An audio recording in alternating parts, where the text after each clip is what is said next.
Podium group, about 10. Quick march.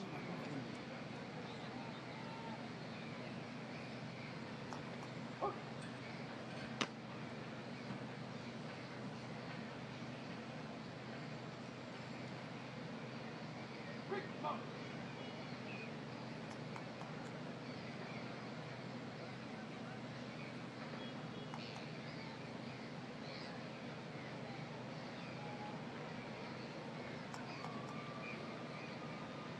So they're taking him into the chamber now?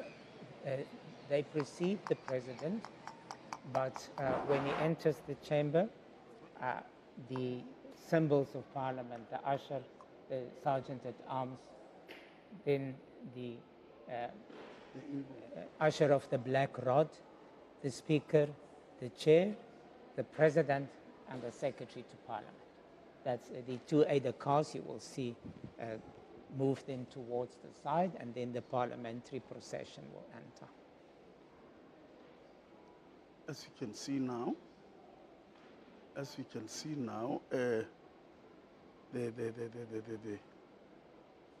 sergeant at arms is not yet visible there, but he is the one who's going to be ushering the what you call the president. Plus the usher of the black rod. Plus the usher of the black rod. Yes. And at that time is the time the Imbongi does the praise of the president. All right. Yes. Yes.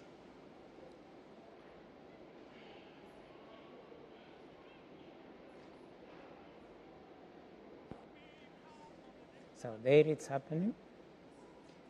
And he also announces the president. President of the Republic That is of then South the Africa. Bazondo kombela kwesabo inhlanzi ehambe phakathi kwezinkalankala yahamba yangazilingisa yahamba yanethezeka Ramaphosa mnyakaziswa ababhemu abashiye bencela izithupha kuvumile impompo kwavuma iGauteng ne-Eastern Cape yavuma thuma mina ngiyathumeka ivunywe nawu King Charles kwelamangisa eNgilandi ububhakubhaku ukubhakuzela kweyifuba kontaba kayikhonjwa ikhlasele kwesomongameli wajabula nomahlale lapho wathi uyangapha bathi 350 wathi uyangapha bathi 350 wathi uyangapha bathi 350 wathi uyangapha bathi 350 kulilise nogogo nomkhulu bathi akabuye ngevoto kamatamela inhlathe ementabeni ziyikhonkotha zikude ziyayisaba misondela since 1952 kwelasesowethi baphengo noPeter ibhodo elincane kwezamabhizinisi ngoba umuntu wazana ixesha lifikile kaRamaphosa ginqeze thendwa yinkunzi ibinda iqhawa liqedwe.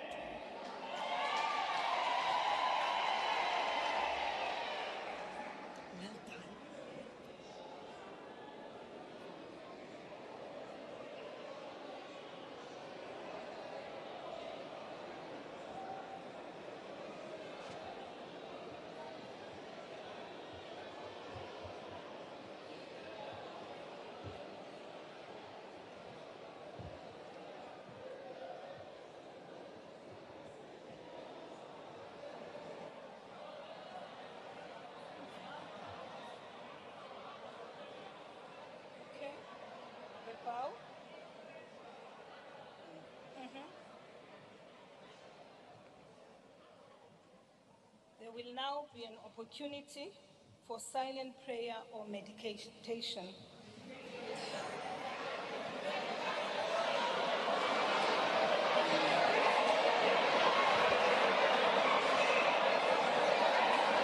Meditation.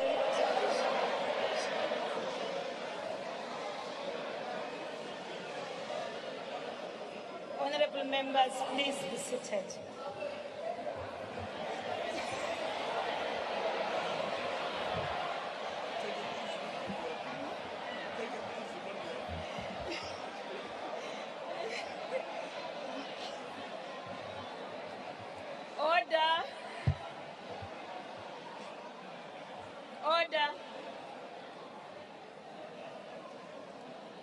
order, honorable members.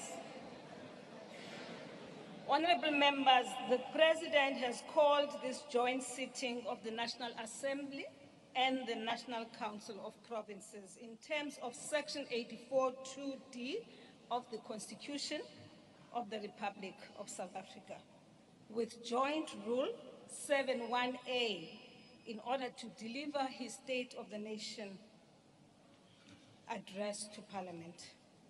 So, honorable members, before I invite the Honorable President to address this joint sitting, I wish to remind all of us of Chapter 2 of the Joint Rules of Parliament, specifically Parts 1 and 2, which deal with order in joint sittings and the rules of debate. In this regard, I wish to highlight the following, honorable members.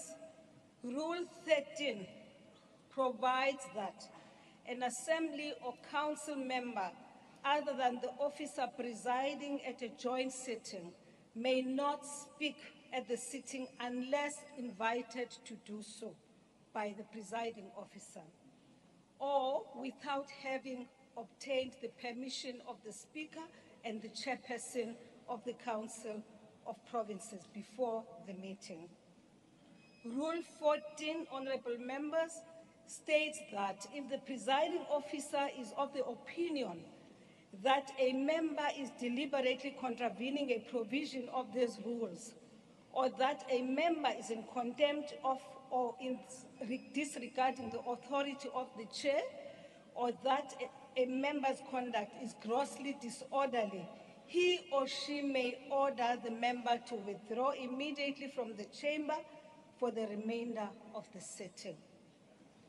Rule 14(0) states that no member shall refer to any other member by his or her first name or names only.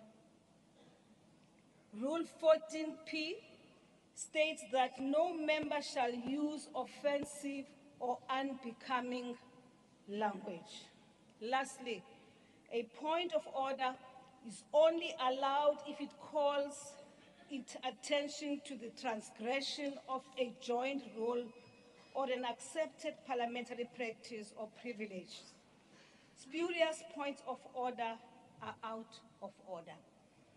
As members are aware, the rules are there to protect the dignity and the decorum of the House and to ensure that business before the Houses of Parliament are conducted in an orderly manner. I now call on the Honorable the President to address the joint sitting.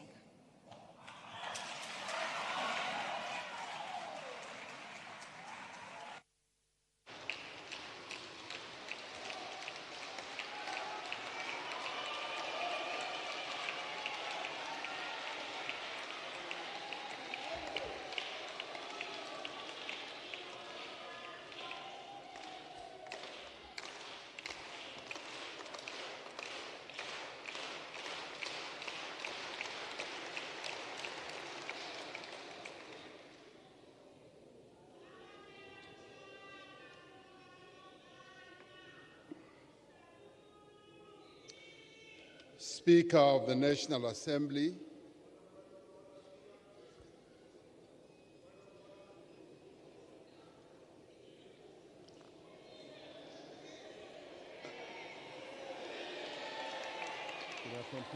Thank you, Honorable President.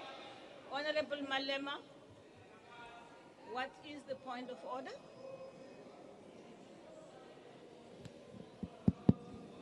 You asked Mr. Ramaphosa to sit down first. I'm standing. No, when a point of order is called, Speaker, the Speaker must sit down. You can't have two speakers standing at the same time. Please follow the procedure. Honorable Malema. I'm rising on Joint Rules 14(s), and we can't both stand, Speaker. Honorable Malema, I asked you, you said you have a point of order. Yes. And I said, what is the point of order? And I allowed you to go ahead. But please, Speaker, in terms of procedure, the President must sit down.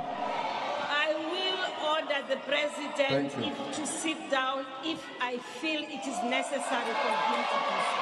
I will. No, sit down, honorable members. Honorable Speaker, it's not the rules. That's not how it works. Honorable Speaker, I think we are, as honorable members, violating the joint rules of this House by allowing Mr. Ramaphosa to speak here because he has taken this parliament to court. And by taking this parliament to court, he has passed a motion of no confidence on this parliament. And he can't have his cake and still eat it because until the court has resolved on the dispute between us as parliament and him, he's got no leg to stand before us as a legitimate body to address us. And therefore, I ask that the Speaker should actually declare this meeting closed because he had no right even to convene us to come here. How can he convene the people that he has taken to court? And in that court, Speaker, you are the first respondent. Effectively, he has taken you to court. And that if he wins this case, it means that this body has acted unlawfully against him. We have a matter with him before court, and the right thing to do will be that we should allow the court to make a ruling before we can interface in the manner we're doing. Because the President has declared a motion of no confidence against his own parliament, something that has never happened. Thank you. President Mbeki can confirm that since 1994, we have seen this mess with what is before us now. Thank you very much. Thank you very much, Honorable Malema. Honorable Malema, when I opened this session, I said this session is convened in terms of the Constitution of the Republic of South Africa, read together with Rule 7. And this has been called in order to discuss one item, in fact, not a discussion, for the President to provide us with his program of action of government, and therefore he will be allowed to proceed and deliver the State of the Nation address. This session has not been convened to discuss any other matter other than the one which I have just stipulated. Allow us, Honorable Malema, to allow the President to present his State of the Nation address. Thank you. Yes, Honorable Malema. I also would not want us to have a dialogue, Honorable members. Yes. With due respect, Honorable Speaker, you cannot say that this event is called only to perform one item only. If that was the case, the joint rules were not going to allow the point of orders. Though the founders of this parliament knew that there might be a necessity, even when we are convened in this manner, for members of parliament to raise issues that are damaging the image of this institution. And I've raised that matter, and I would like you to consider it and not just dismiss it on the basis that we are here to listen to one item only. The rules were not going to provide for point of orders if we are only subjected to listen to one item. And therefore, I think the Speaker is out of order in that regard. Thank you very much, Honorable Malema. Honorable Malema and honorable members, there is nothing, absolutely nothing, stopping the President from addressing the House. In terms of Section 34, everyone, any one of us here has a right to access the courts of the Republic of South Africa. I now, please, honorable members, invite the President to deliver the state of, it is in our interest for us to listen to the State of the Nation address, honorable members.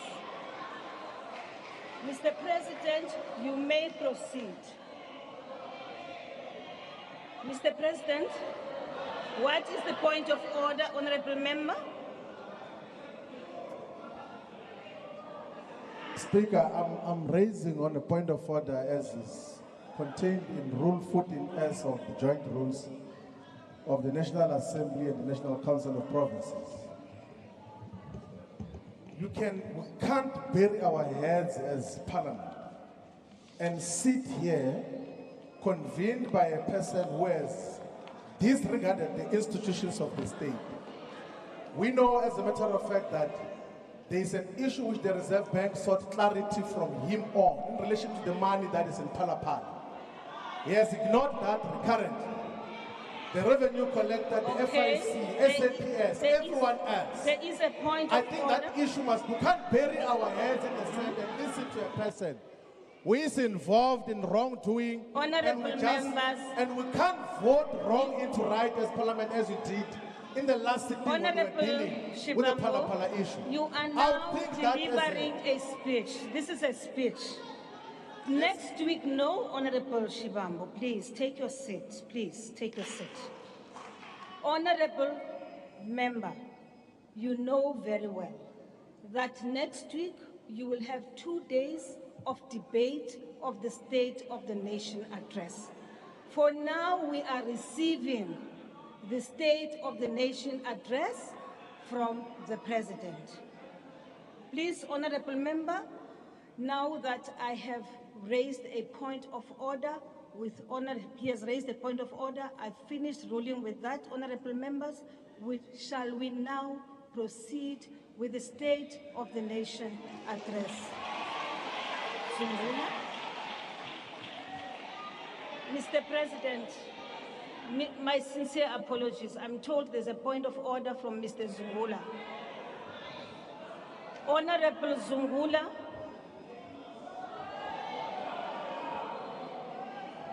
Speaker, Yes. I want to call a thing that you did, Speaker, is to anticipate what will happen in the House by reading rules of Parliament.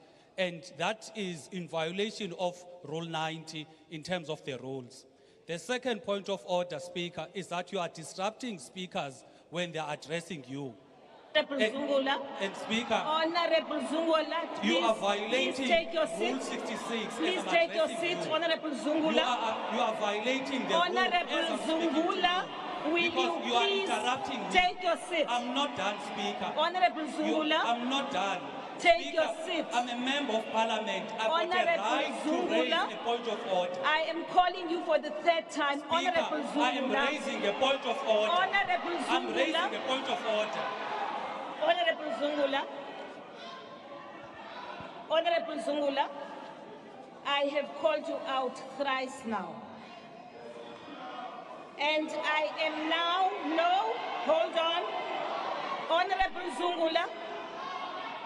Zungula, I read these rules deliberately and I stated that 14G allows that if the presiding officer is of the view, right, or that a member is deliberately contravening a provision, and that's exactly what you have just done. I request you to leave the House. I do.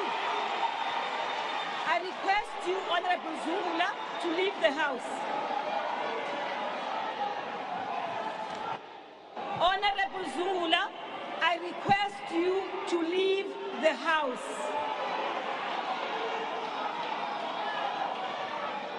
Sergeant in arms, please. Honorable Zungula must leave the House.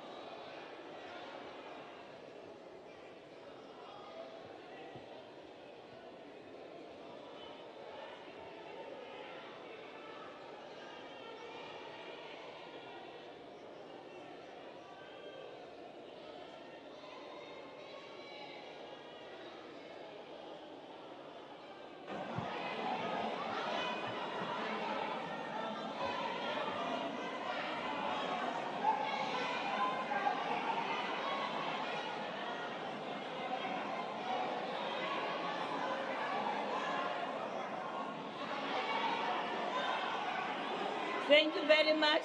Honorable members, Sergeant in Arms, will you please call in the Parliamentary Protection Services to remove Honorable Zungula?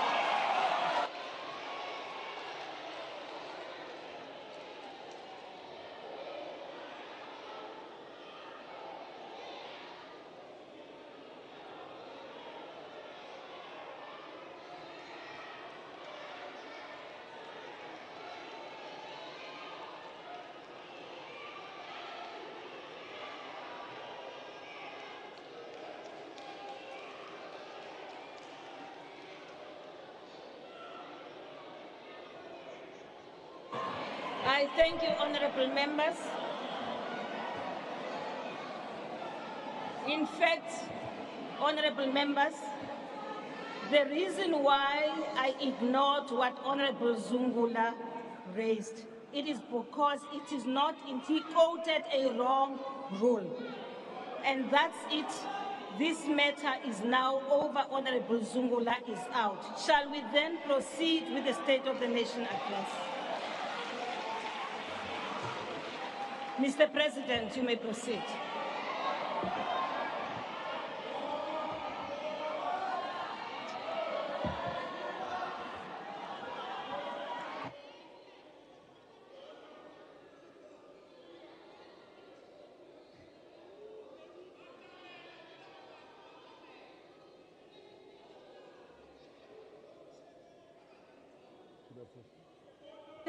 You may proceed. Honorable members,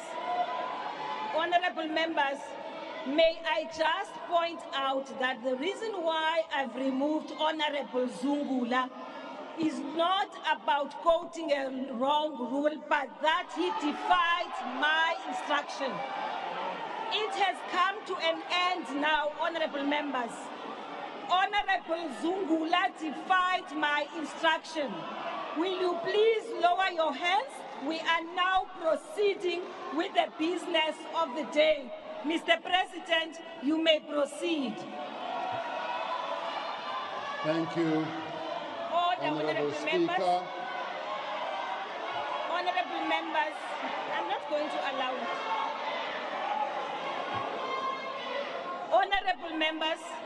Honorable members, hold on. Mr. President, my apologies. Honorable members, I do want to say that I will not entertain spurious points of order. I will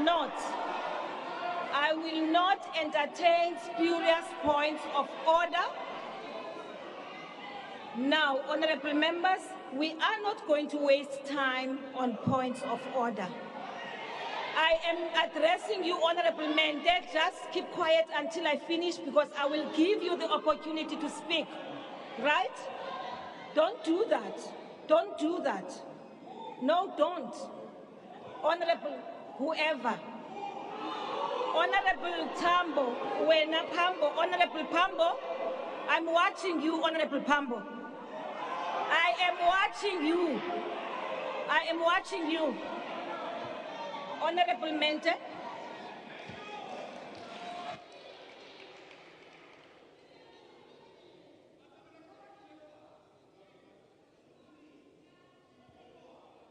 Honorable Mente.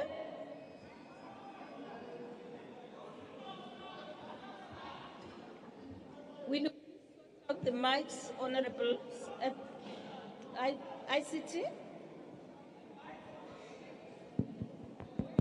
Thank you. Thank you. Masibulele mama, bulele kakhulu.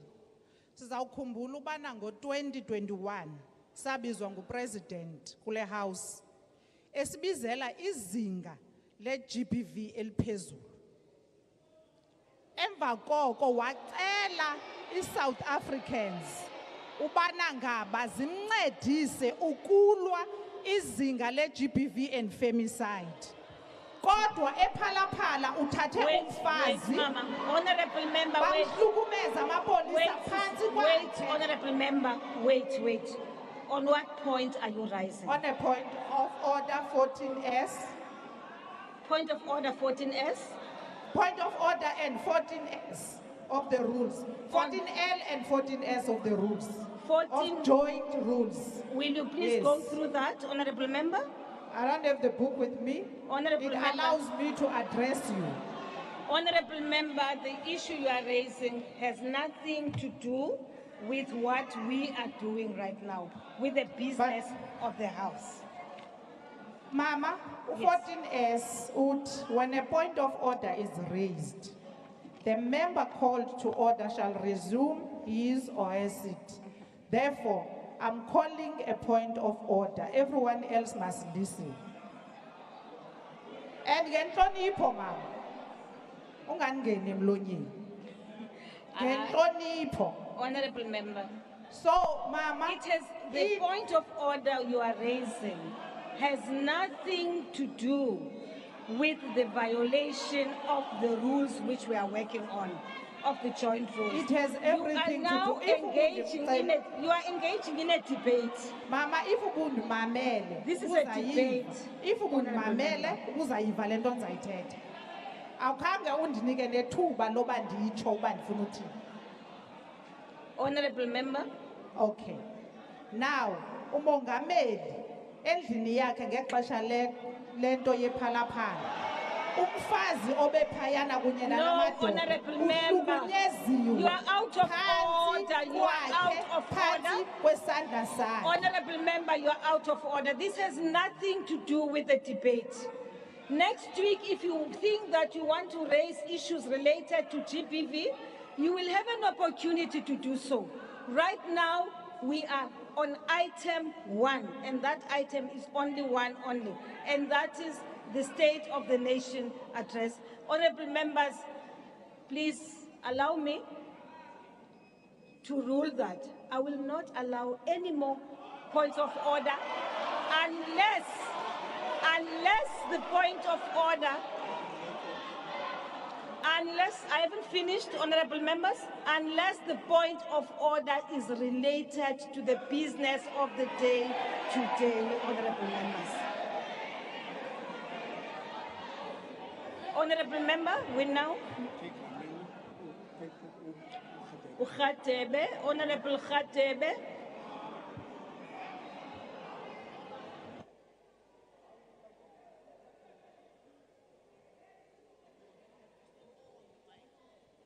I've given you an opportunity.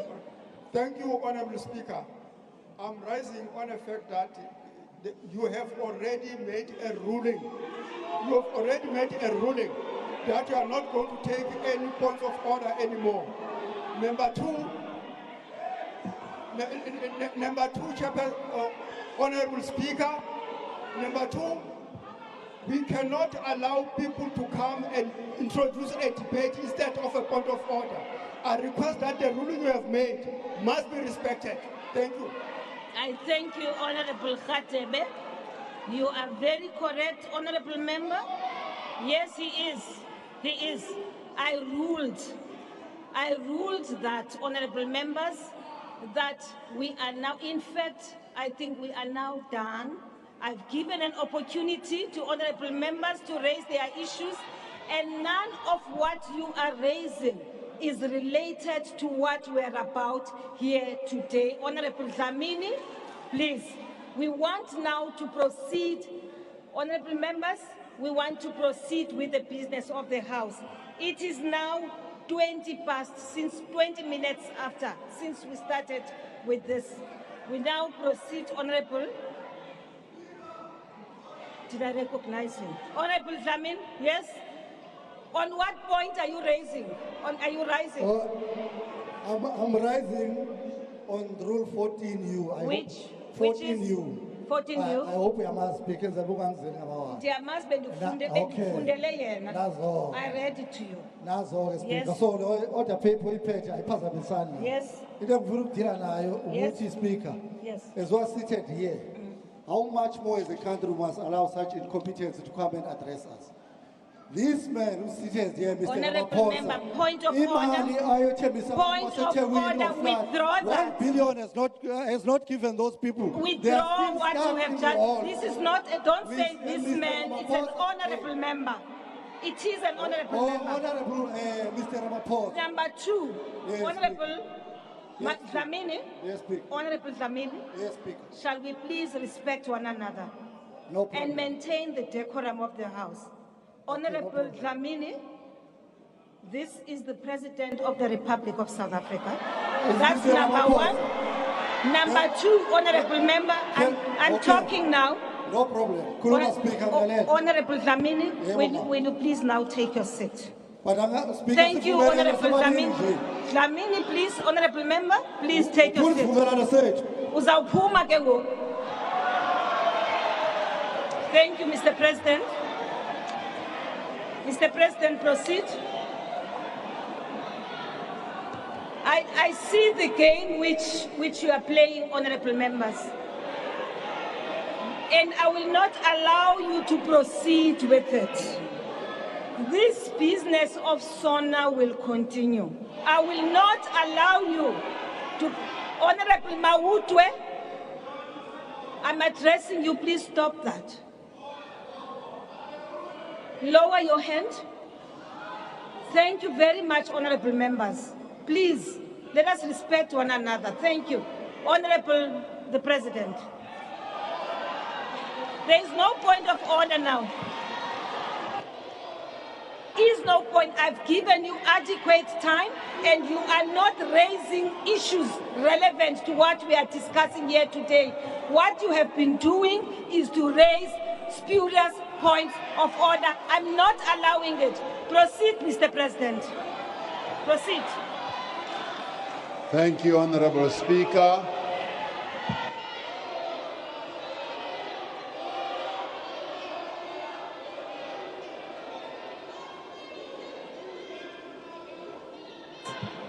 I'm not allowing any more points of order.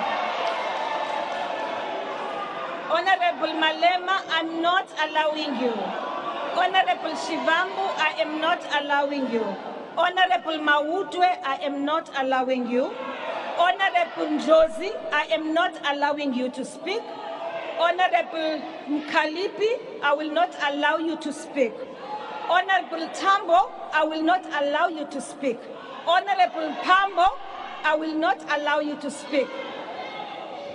We now proceed with the debate of the House. Take your seat. Take your seat, Honorable Ndosi. Take your seat. There's no point of order. Take your seat.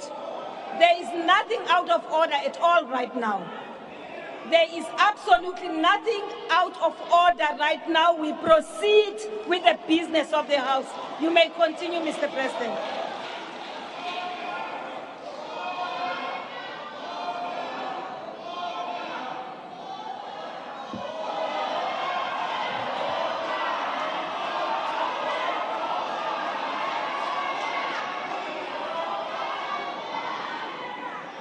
Thank you very much, Honorable Member.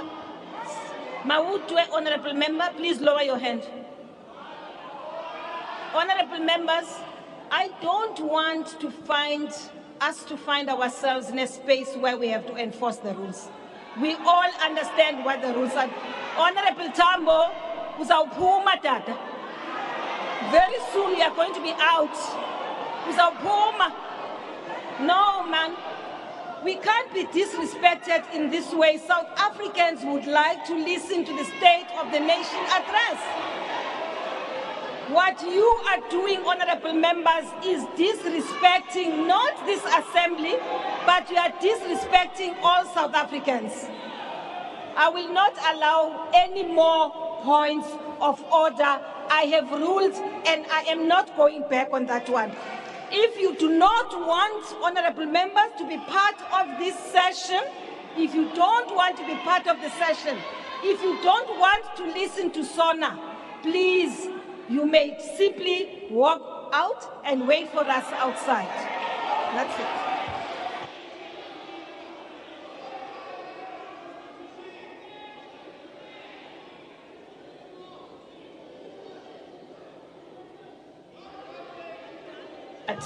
I'm done with that, honorable members. I've come to a conclusion that what you all are raising has absolutely nothing to do with what we are about here today. I I have honorable members decided that you should refrain, as I have said earlier on, from raising spurious points of order. I have, honorable members, I've allowed you to express yourselves, believing that the points of order you are raising, which are a privilege, by the way, you are unable to say exactly what it is that you want raised. And therefore, we have now closed the part that deals with points of order. I thank you, honorable members. Proceed, Mr. President, and I am sorry for keeping you standing.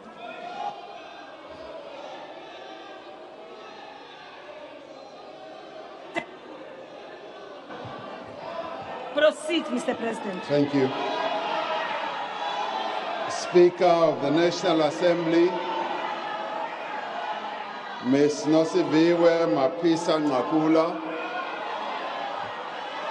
Chairperson of the National Council of Provinces, Mr. Amos Masondo, Deputy President of the Republic of South Africa, Honorable members, Mr. David Mabuza. I'm sorry, Mr. President. Take your seats, Mr. President. Honorable members, seeing that you are determined to ensure that we do not proceed with this sitting, once more I request you, those of you who do not want to be part of these proceedings today should actually leave the House. If not, honorable members, because what is happening now is that you are actually obstructing and you are interfering as the President is present. I'm not going to allow you to raise a point of order because I have closed the points of order, right? Now, honorable members, I request you for the last time now, please, honorable members, will you please, all those of you who continue to say point of order, and I can point all of you. Now, there will be no point of order, and there will be no one who says point of order as the President now is addressing. I've given you an opportunity, I've given you ample time, and none of you have raised an issue related to what we are about here today. All that you are raising is an issue which has nothing to do with the State of the Nation address. The issue which you are raising is an issue which you will have a right to raise when you are engaging in your debates next week. Honorable members, I've closed it. I've closed it. I've closed it, honorable members. Honorable members, it is over. It can't continue. Thank you. Mr. President, you may continue.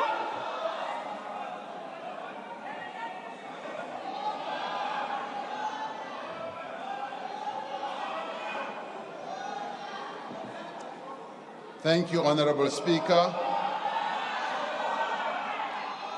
The Executive Mayor of the City of Cape Town, Mr. Gordon Hill Lewis, our former President, President Thabo Mbeki, former Deputy President, Ms. Baleka Mbete, President of the Pan-African Parliament, the Right Honorable Chief Fortune Charumbira. Honorable members, I now give a notice and I'm going to call you one by one. And Sergeant in Arms, you will help me to remove or usher out people who do not want to be part of the debate. That is where we are now.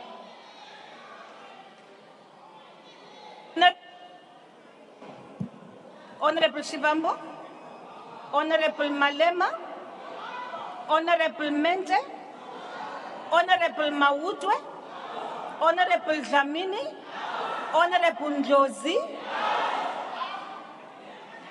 I don't need to be assisted to chair Please, dear Kenny, let me deal with my mess right now. It's mine. Leave me to deal with it.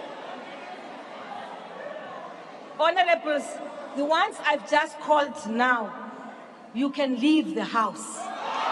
Now. Sergeant and arms, leave the house.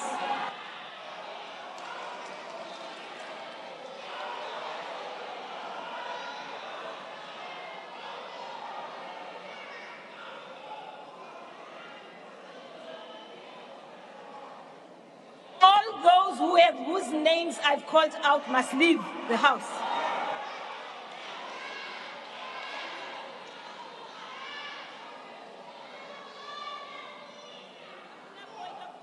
There's no point of order. Lower that hand. There's no point of order. And stop screaming at us. Lower that hand. Orupume. What's the name of the person?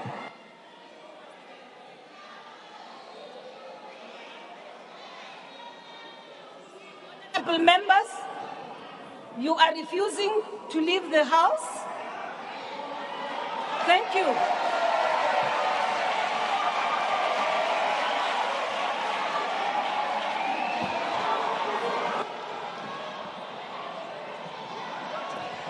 I now suspend the proceedings.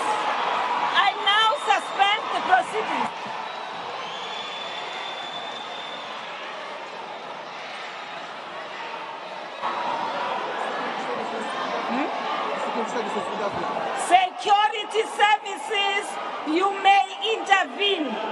Security services of the Republic of South Africa, you now come into the chamber and remove the members. The business is suspended for the next 10 minutes.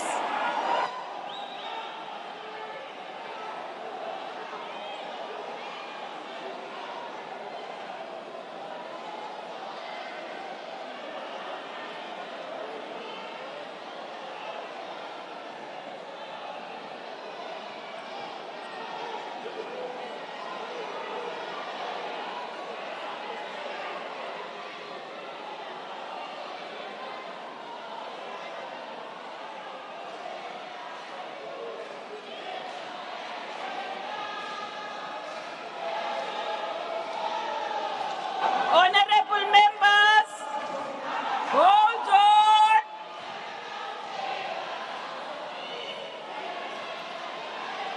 Business of the house. Animal out.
Resume.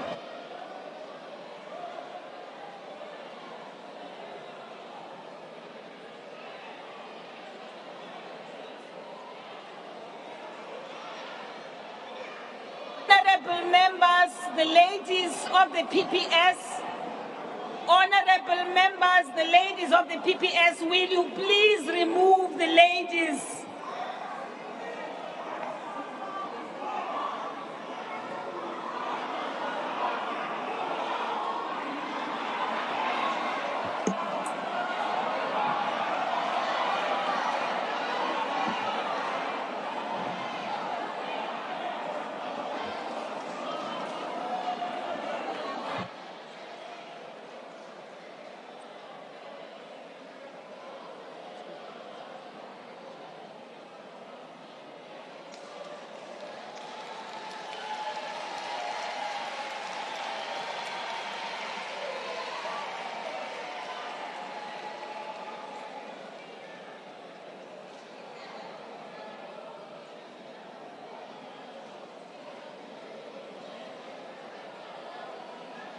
Thank you, honorable members.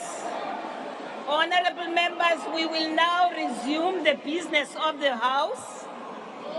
I want to start by apologizing, honorable members. Honorable members,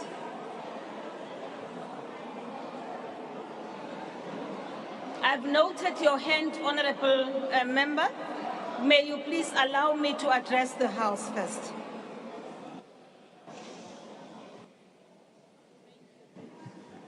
Thank you very much. Honorable members, I want to start by apologizing to all of you for what has just happened. I also want to apologize to the South African nation, which is watching the proceedings. I do want to thank the speed with which the PPS and the security of police came in and dealt with the issues. The issue is now we will proceed with the business of the House, honorable members. It was not our intention to continue in the manner in which we have done. But honorable members, we've had to suspend the House because there was disorder. Thank you very much, honorable members. Honorable leader of the opposition party. Madam Speaker, Madam Speaker, I don't intend to delay the proceedings any more than they have already, but it is an important point of parliamentary privilege. Prior to you issuing an instruction for the security services to enter the chamber, they had already entered the chamber, armed with firearms, and this matter has already been the subject of litigation in the High Court of South Africa, which ruled that it was not permissible for members of the armed services to enter the Chamber of Parliament without your express permission. That was not the case in the sequence of events. I'm not asking you to make a ruling now. However, I am asking you to examine the footage and for you to ensure that in future the rules of Parliament are upheld and that members of this House are not intimidated by an uninvited insurgence of the security services into the chamber. Thank you. No, honorable member, may I just draw your attention to this. First, I don't know. I will have to watch the footage.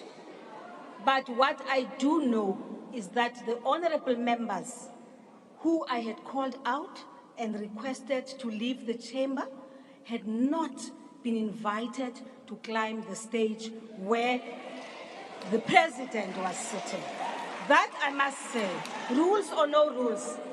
Here was a situation, my common sense tells me that a president is sitting here and is addressing, and I ask people politely to leave the House, and instead of leaving the House, they climb the stage. It immediately threatens the security of the principal. And I want to request us, honorable leader of the opposition, that this should not be a matter now that delays the proceedings anymore. Anything else now, we will have to go back to the Hansard and go to the recordings and observe for ourselves, both you and us from our side. Being removed from the House can never allow you and give you the right to run to the stage where a principal is sitting. And I think that's the only reason. And please allow me, Honorable Steenhuisen, that I do not give you an opportunity to speak. Let us close this matter. This matter must be closed.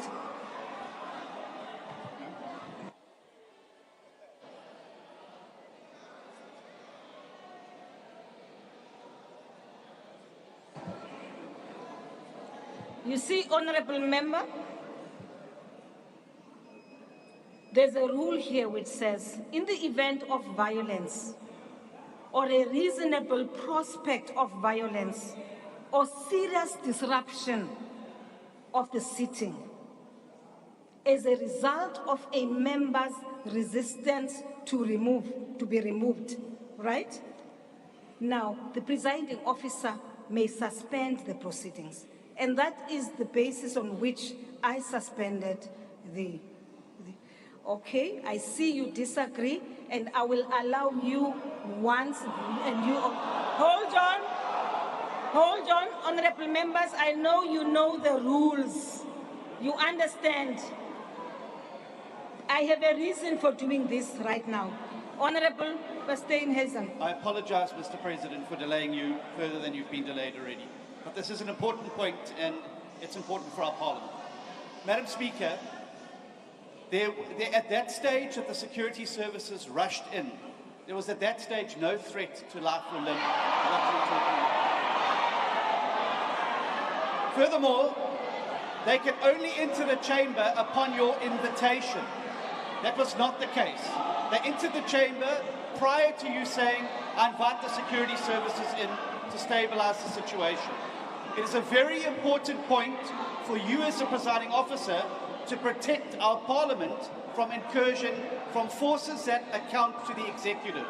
And it's a parliamentary point, and I'm happy to take it to the Rules Committee with you, but I want it on the record that we are not going to let this matter lie here. It is an important point to prevent the intimidation of members of Parliament by members of the security services who account to a minister who sits on these benches. Thank you. I thank you, Honorable Oosthuizen, and I have noted the points you have raised. Please allow me to proceed with the sitting, honorable members. Honorable Groenewald. Thank you, Honorable Speaker. Unfortunately, I differ from my colleague, Honorable Steenhuisen. Maybe he doesn't understand the work and the job of the Presidential Guard. The EFF made a mistake to get onto this stage and make a threat to the President. I want to congratulate the Presidential Guard for what they did. I thank you, Honorable Singh. Thank you, Honorable Speaker. Honorable Speaker, I think you have made a ruling on this matter. The matter was raised by the Honorable Leader of the official opposition. You did say that you will investigate this matter, look at Hansard and everything else, and I think we should leave it at that and proceed. South Africans are waiting to hear what solutions the President is going to offer to many crises that they are facing at this moment in time. And we should have the courtesy to allow the President to proceed so that we can respond next week. Thank you, Honourable Speaker. I thank you, Honourable Singh. Thank you very much, Honourable members of the opposition. Thanks to all of you. You've made your point, and we now have come to an end with regards to the points of order. I've allowed people to express themselves.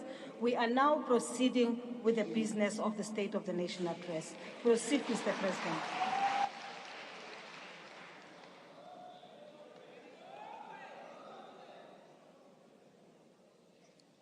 Speaker of the National Assembly, I greet you once more, as well as the Chairperson of the National Council of Provinces, Mr. Amos Masondo. I also extend my greetings to Deputy President of the Republic, David Dabe de Mabuza, the Executive Mayor of the City of Cape Town, Mr. Gordon Hill-Lewis, former President Thabo Mbeki, former Deputy President Balega Mbete, President of the Pan-African Parliament, the Right Honorable Chief Fortune Charumbira, the Chief Justice of the Republic, Justice Raymond Zondo, and members of the judiciary, premiers here present, mayors, heads of institutions supporting democracy, Deputy President of the governing party, Mr. Paul Mashatile, and leaders of other parties, members of Parliament, Chief of the South African National Defence Force, Commissioner of the South African Police Service, Commissioner of the South African Revenue Service, fellow South Africans. It is indeed a great honor for me, despite what happened earlier, to stand before you this evening to present the State of the Nation. The moment of the State of the Nation endears us to ask ourselves a number of questions, but the one I want to focus on today is what defines us as a nation?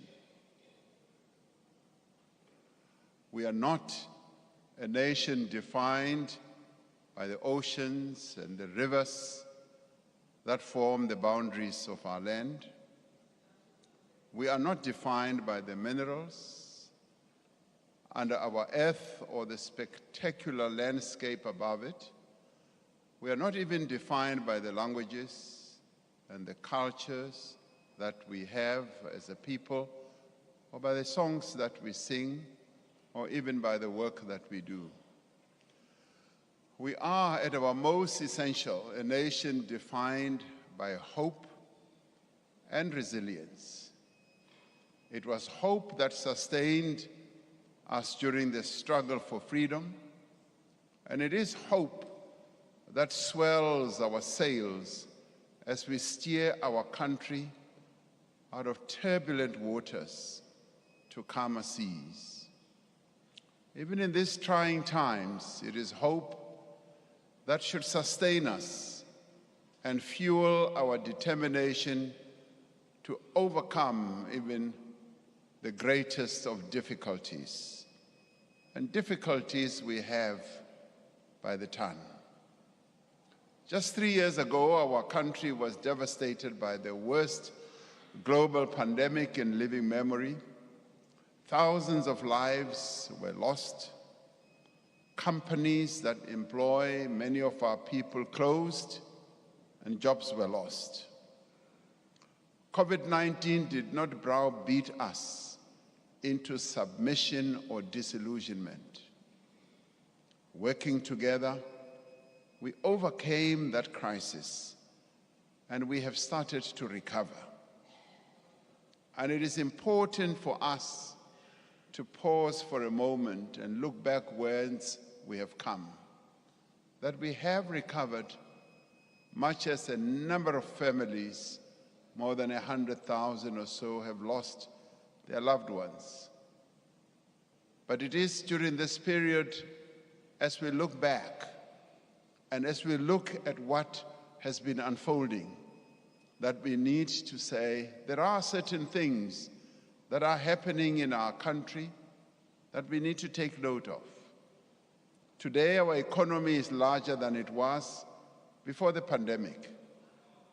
Between the third quarters of 2021 and 2022, around 1.5 million new jobs were created in our economy. That's something to note. The presidential employment stimulus has provided work and livelihood opportunities to more than 1 million people who did not work. Last year, our matriculants, and something that we need to be proud of, defied the effects of the pandemic to achieve a pass rate of 80%, and we ought to congratulate them for that achievement. And we see this spirit of resilience and determination and achievement in our artists, in our musicians, actors, authors, sportsmen and women who are making waves here at home and on the continent and beyond our shores. Banyana Banyana made us proud when they won the Women's African Cup of Nations to become the African champions. Zakes Bantwini, Nomncebo Zikode, and Wouter Kellerman just recently made our country proud at the Grammy Awards for their collaboration in the song Bayete. What we have achieved as a nation over the past year, despite our challenges, should remind us that the promise of South Africa is alive. The progress we have seen should give us courage as we look and as we must look to a better future. And yet, I address you this evening, fellow South Africans, in your homes across the country, and many people are suffering. Many of our people are worried. Many are uncertain, and many are without hope. But of this I am certain, whatever the difficulties of the moment, whatever the crises that we face, we will rise to meet them together, and together we will overcome the difficulties. This we will be able to do if we work together, and more importantly, if we leave no one behind. We gather here at a time of crisis. Our country has, for many months, endured a debilitating electricity shortage that has caused immense damage to our economy and to the livelihoods of our people.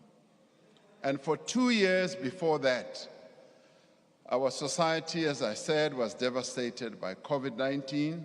That caused great loss of life and much hardship. The pandemic worsened the situation of deep unemployment as we lost more than 2 million jobs. The pandemic negatively affected livelihoods and increased poverty. In July, in 2021, we experienced the worst public violence and destruction in the history of our democracy, costing over 300 lives. Last year, parts of the Eastern Cape, KwaZulu-Natal and Northwest were struck by catastrophic flooding that caused extensive loss of life and also destruction of homes and destruction of infrastructure. And now, persistent load shedding is impeding our recovery from the effects of all these events. We know that without a reliable supply of electricity, businesses cannot grow, assembly lines cannot run, crops cannot be irrigated, and basic services are interrupted. Load shedding means that households and our supermarkets and shops are unable to keep food fresh, water supply is often disrupted, traffic lights do not work, streets are not lit at night. Without a reliable supply of electricity, our efforts to grow an inclusive economy that creates jobs and reduces poverty will not succeed. Therefore, as we outline our agenda for the year ahead, our most immediate task is to dramatically reduce the severity of load shedding in the coming months and ultimately to end load shedding altogether. Now, under these conditions, we cannot proceed as we usually would. The people of South Africa want action, they want solutions, and they want government to work for them. They simply want to know when a problem like load shedding will be brought to an end. We are therefore focused on those actions that will make a meaningful difference now and will enable real progress within the next year, and that we lay a foundation for a sustained recovery into the future.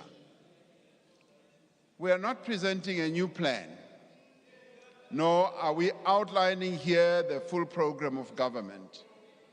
Rather, we are concentrating on those issues that concern South Africans the most: load shedding, unemployment, poverty and rising cost of living, crime and corruption, I must say, honorable members, there are no easy solutions to any of these challenges.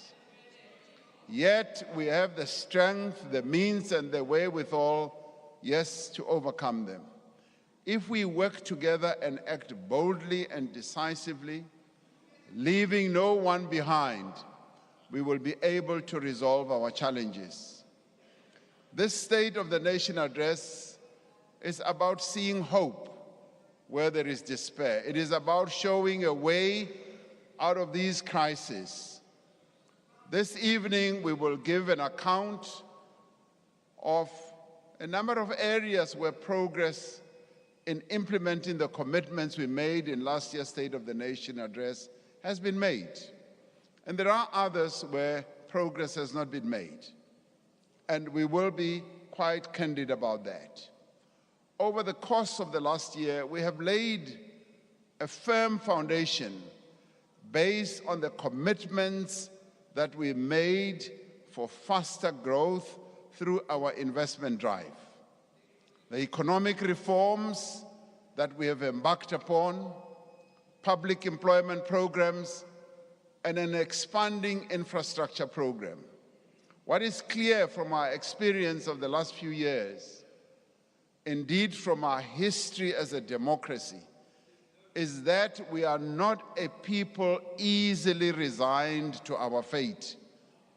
When we faced the greatest challenge of apartheid, we did not submit to the oppression that the apartheid regime imposed on our people.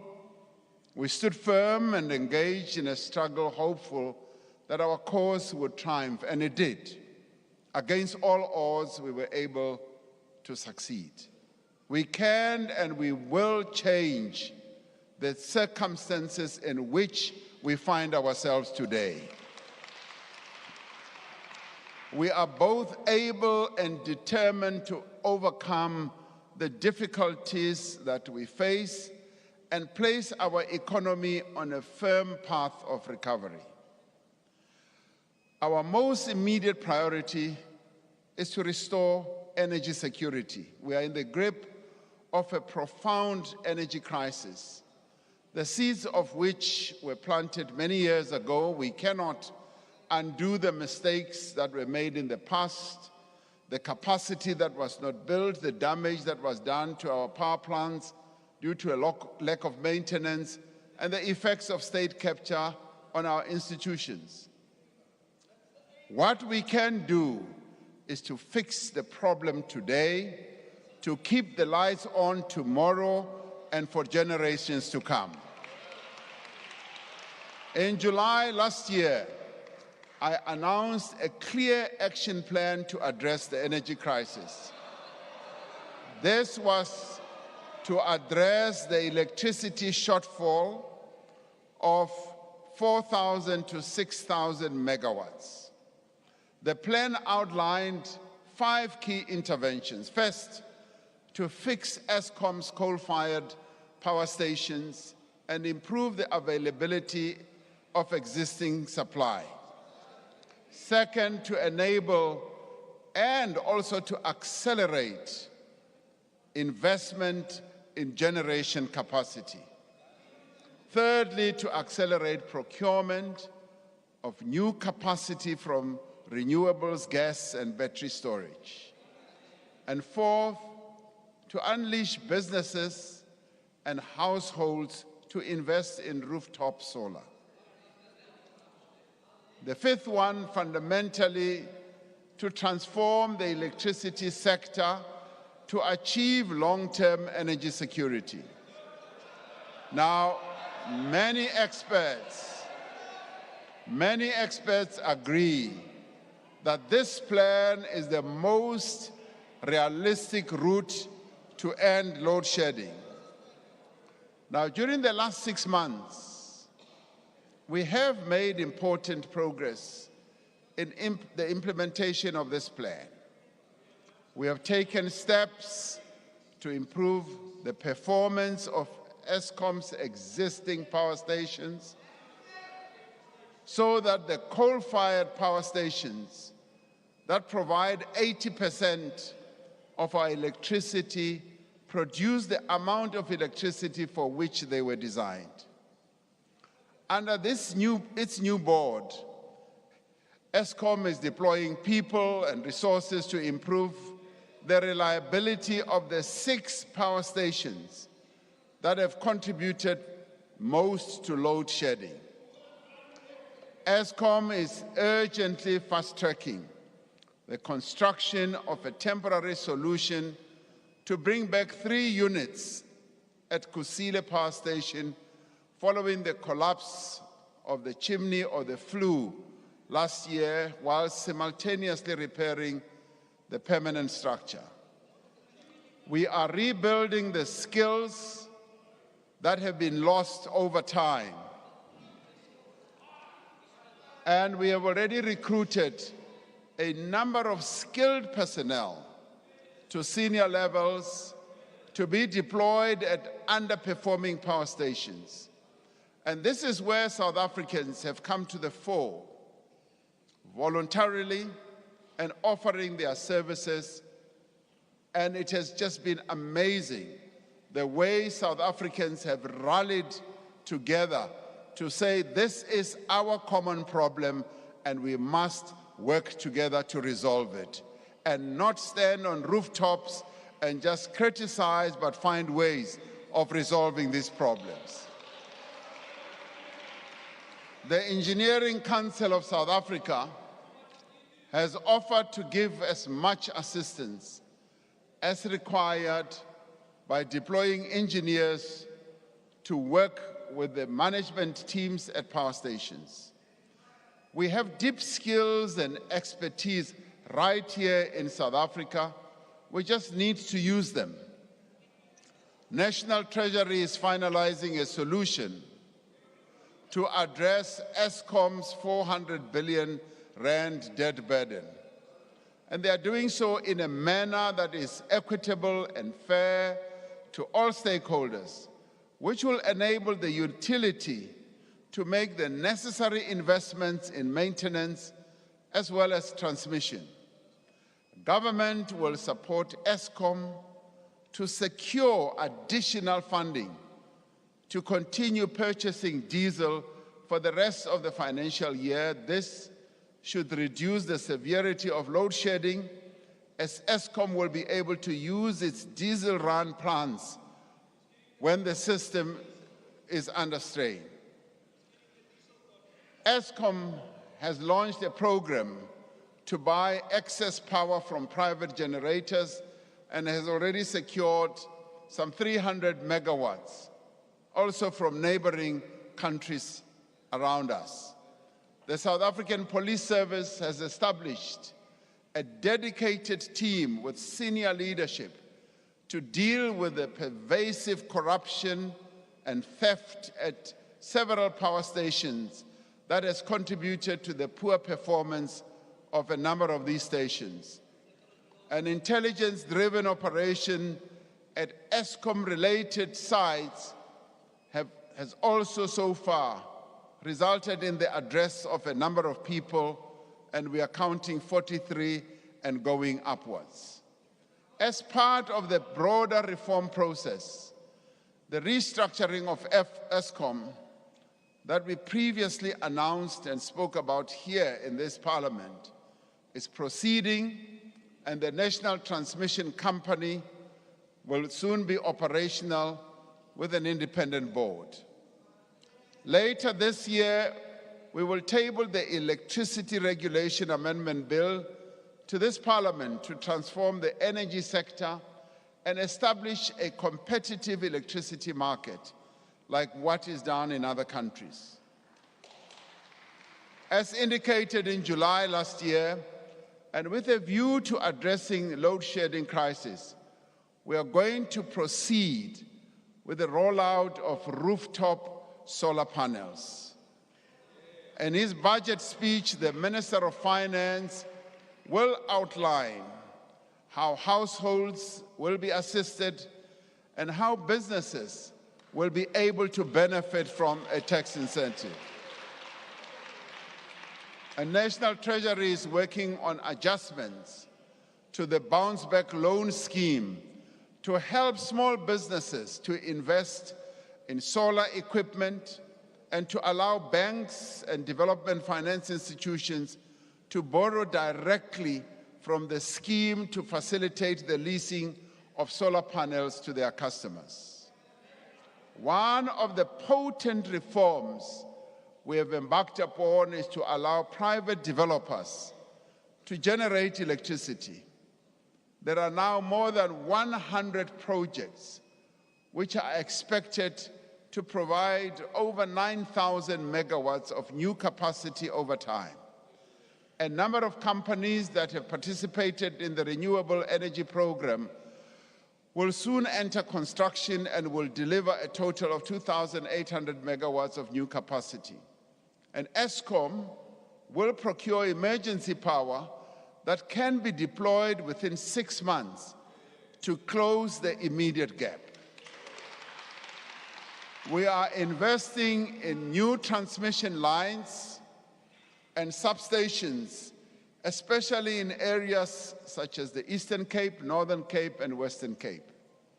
All of these measures will result in a massive increase in power to the grid over the next 12 to 18 months and also beyond.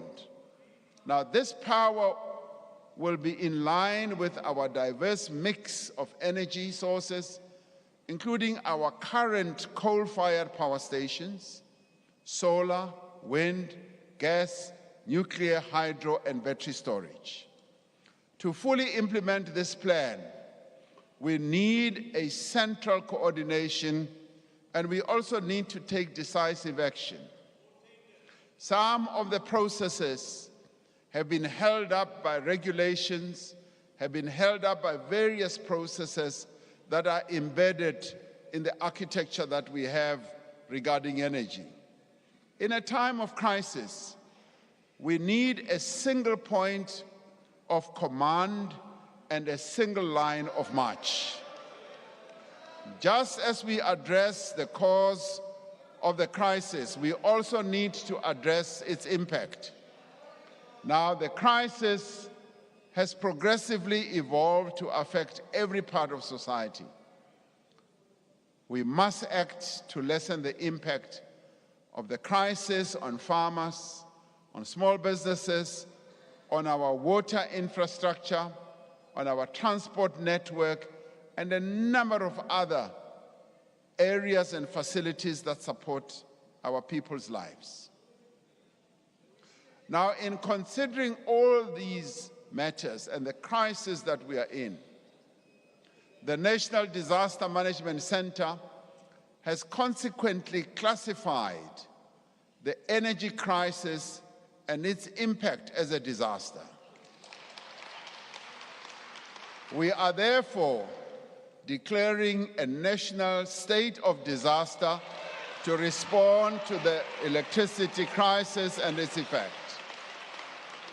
The Minister of Cooperative Governance and Traditional Affairs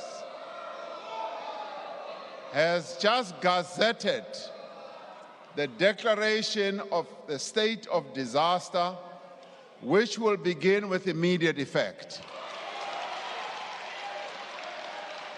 Now, what will the state of disaster enable us to do? It will enable us to provide practical measures that we need to take to support businesses, a number of businesses, for instance, in food production, storage, retail supply chains, including for the rollout of generators and solar panels and uninterrupted power supply. Where technically possible, it will also enable us to exempt critical infrastructure such as hospitals and water treatment plants from load shedding. And it will enable us to accelerate energy projects and limit regulatory requirements while maintaining rigorous environmental protection as well as procurement principles and technical standards. Now, the Auditor General will be brought in to ensure continuous monitoring of expenditure in order to guard against any abuses of funds needed to attend to this disaster.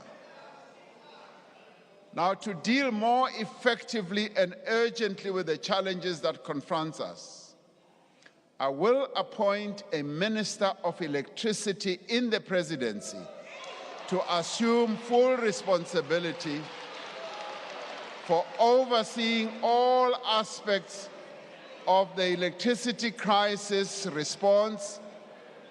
You better listen, including the work of the National Energy Crisis Committee. Now, the minister will focus full-time on the work with the ESCOM board and the management on ending load shedding and ensuring that the Energy Action Plan is implemented without delay. Now, so as to remove any confusion,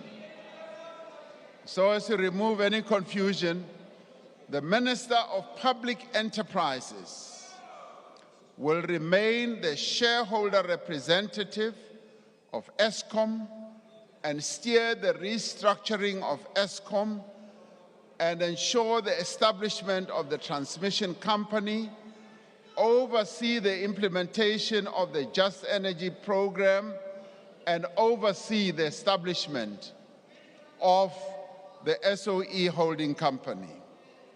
Now, the process of restructuring government will give us an opportunity to determine the positioning of various areas of responsibility and how best the various ministries and departments can best serve our national objectives. Now, we are focusing our attention on the energy crisis right now, and we will address the restructuring of government in due course. This is necessary because an effective response to this crisis involves several different departments as well as entities that require coordination from the center of government. We will be including other social partners in an effective structure similar to the one that we set up to drive the vaccine rollout. Extraordinary circumstances do call for extraordinary measures. Now, we have cooperated extremely well with a number of role players. The energy crisis is an existential threat to our economy and to the social fabric of our country. We must therefore spare no effort, and we must allow no delay in implementing the measures that are going to enable us to address the crisis. And I'm doing this because much as we have the various regulations, the various laws, the coordination, particularly when it comes to addressing the electricity crisis, is an important instrument that I need to enable us to address this process. Hence, we will have this minister who will day and night just be focusing on this crisis that we are dealing with. As we take these actions to resolve the energy crisis, we are mindful of the risks that climate change poses to our society. Extreme weather events in the form of drought, floods, and wildfires increasingly pose a risk to the health, well-being, and safety of our people. We will continue our just transition to a low-carbon economy at a pace our country is able to keep up with, and at a pace we can afford, and in a manner that ensures energy security. We will undertake our just transition in a way that opens up the possibility of new investments, new industrialization, and that, above all, creates new jobs. The Presidential Climate Commission is guiding much of this work, and in doing so, building a new model for inclusive and collective decision-making, incorporating the individuals, workers, and communities that are most affected in the transition. Much as I'm the chairman of this commission, I'm ably assisted by Mr. Vali Musa, who used to be a minister in our government. Through the Just Energy Transition Investment Plan, 1.5 trillion rand will be invested in our economy over the next 5 years in new frontiers, new sectors of our economy such as renewable energy, green hydrogen, electric vehicles, fuel cells, and you name them. These new sectors are emerging in our economy and are emerging quite fast in the green energy and the electric vehicles. Many other countries are already moving towards manufacturing electric vehicles, and we cannot be left behind as South Africans. And as we move on, we will be able, yes, to address all these new technologies and industries, because this new period ushers in a number of opportunities. It ushers in a number of opportunities to create jobs.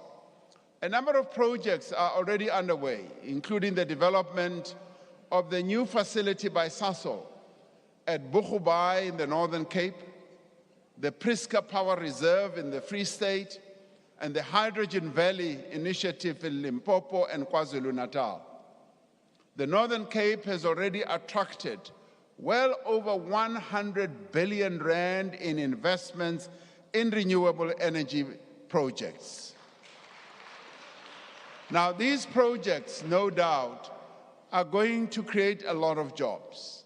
There's a lot of new investments that are happening in the Northern Cape. It has ushered in a great deal of hope amongst the people of the Northern Cape. These and other massive investments in renewable energy will create jobs and stimulate local economies, not only in the Northern Cape, but also in the Eastern Cape, the Western Cape, in Mpumalanga, turning even the most arid desert into a giant of energy source.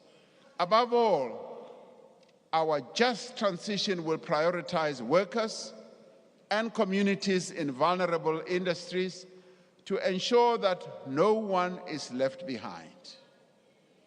Our economy needs to grow much faster if we are to meaningfully reduce unemployment.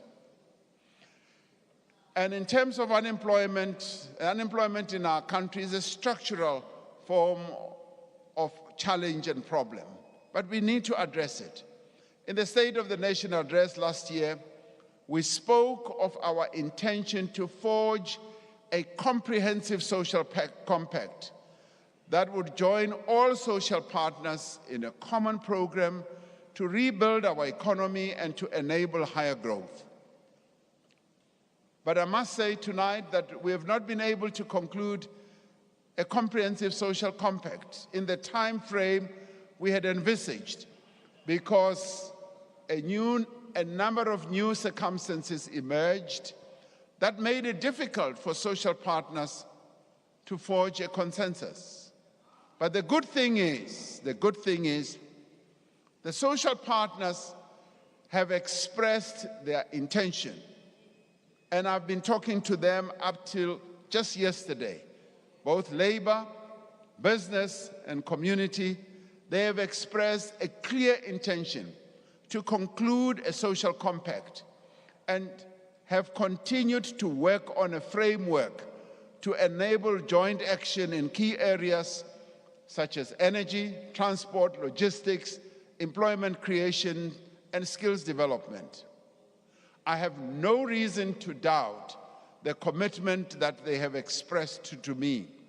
They have also identified a number of areas in terms of localization, social protection, crime and corruption.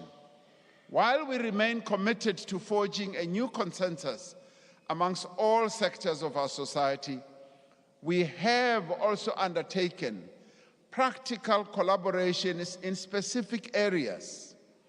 Let me say it is not like processes of consensus building have not been going on.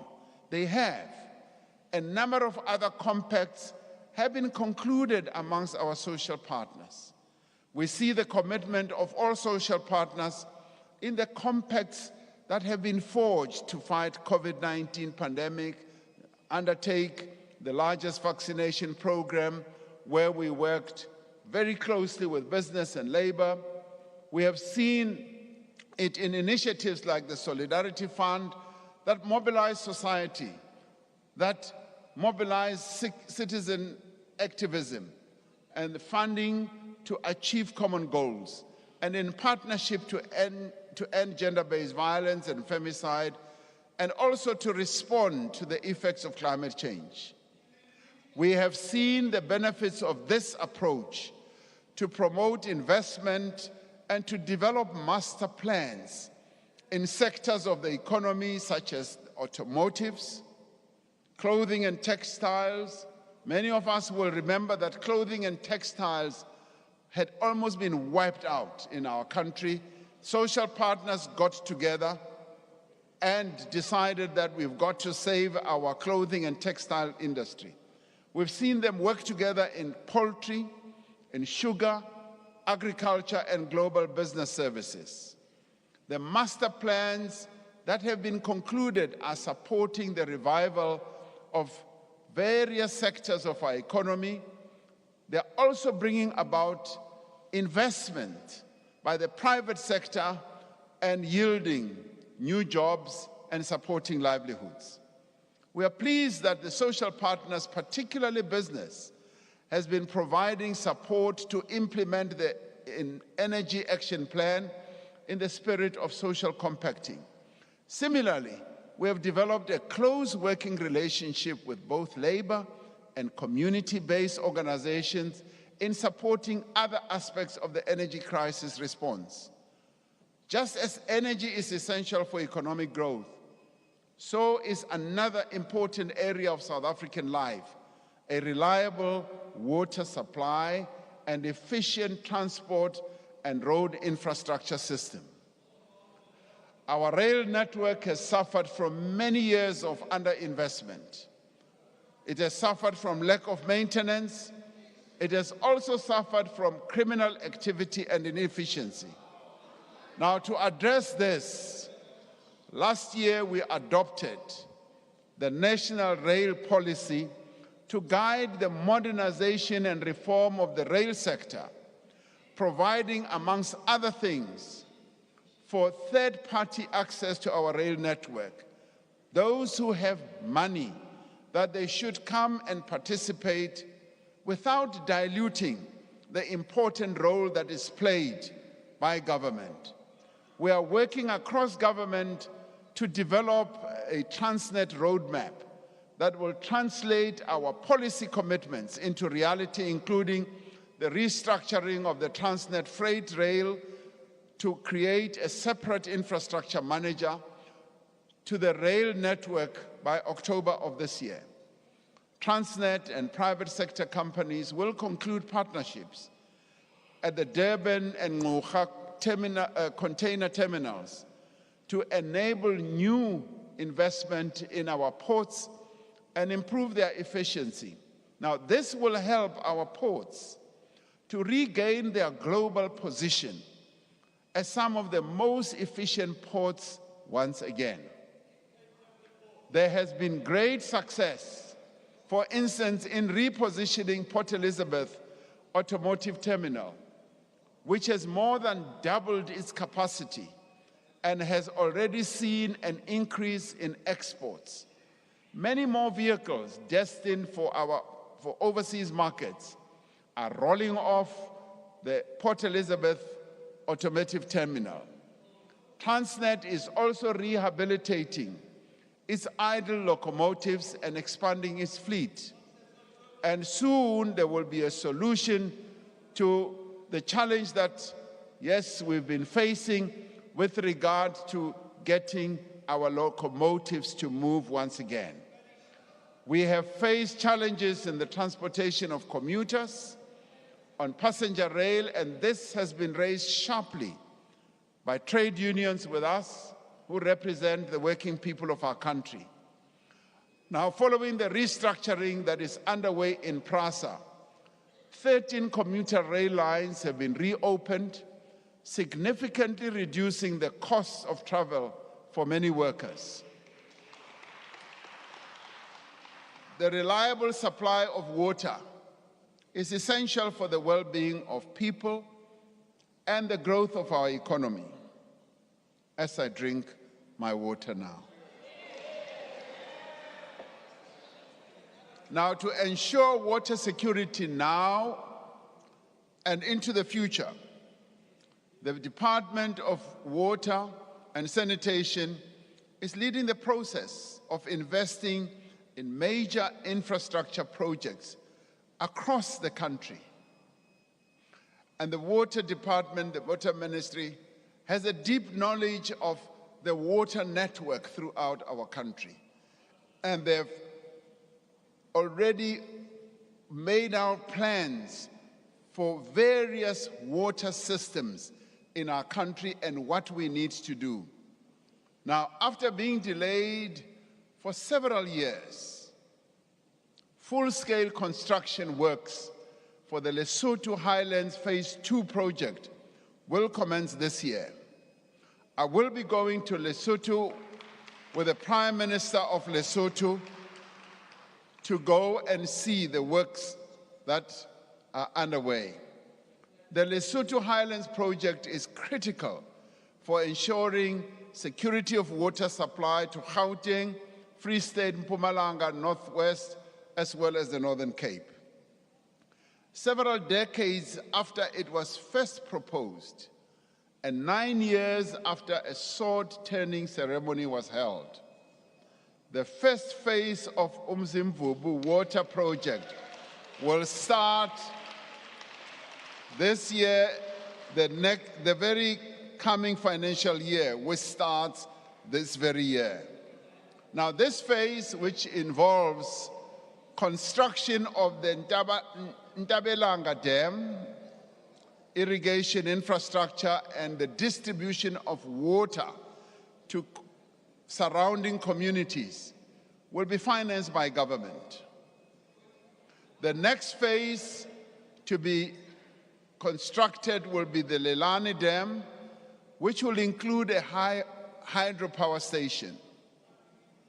Major projects to increase the capacity of the Clan William Dam, the Hazelmere Dam, the Tzanini Dam will improve the supply of water to the West Coast, eThekwini, and the eastern part of Limpopo. Now, I went with the Minister of Water and Sanitation to the Guyane project that has been lying fallow for years. And we were able to see the first flow of water, and I have insisted that that project must be completed and the people around the Guyane villages must get their water.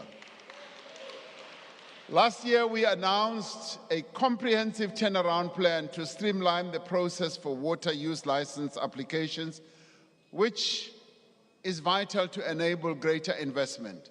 Since then, we have cleared the backlog of water use licenses and reduced the turnaround time for applications to 90 days.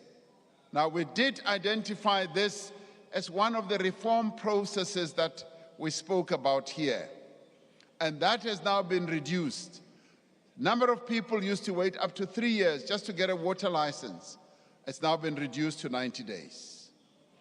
Our infrastructure build program is gaining pace through the work of the Infrastructure Fund, and Infrastructure South Africa, which has been established to support strategic infrastructure projects.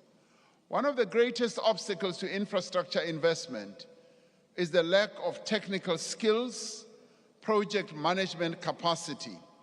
And we have found this weakness across all of government. And to fix this Infrastructure South Africa has been allocated 600 million rand for project preparation, specifically in rural and under-resourced areas. The support and planning mechanisms that we have put in place over several years are now starting to bear fruit in increased public investment in infrastructure. By January this year, projects that are worth 232 billion rand were under construction, and projects worth nearly 4 billion rand have been completed. The completed projects include new human settlements in Gauteng, road upgrades, and the development of small harbors. In a major development, the South African National Roads Agency, SANRAL, has awarded road construction contracts worth 18 billion rand over the last 3 months. Now, this is where we begin to see real movement, and this is where construction companies begin to see real contracts being awarded. The construction of Msikaba Bridge and Mtentu Bridge will be finished and make travel in the Eastern Cape much better. This investment will substantially benefit the construction industry and enable large-scale job creation, skills development, poverty relief, especially in rural communities. And what I like with these projects is that as they are executed, the community around these projects become part of the project development. They are also involved in a variety of ways. It's not like construction companies that are being parachuted in and they move out. They leave skills developed in the area. Small and medium enterprises also developed and established and growing. Last year, we said we would increase the construction of rural bridges as part of the Welisizwe program to enable residents to easily and safely reach schools, workplaces, and amenities. Now, a number of us would have seen horrific pictures of when the rivers are in flood, people are not able to cross the bridges, the rivers rather, and young people cannot go to schools, and the residents around those rivers are not able to travel at all.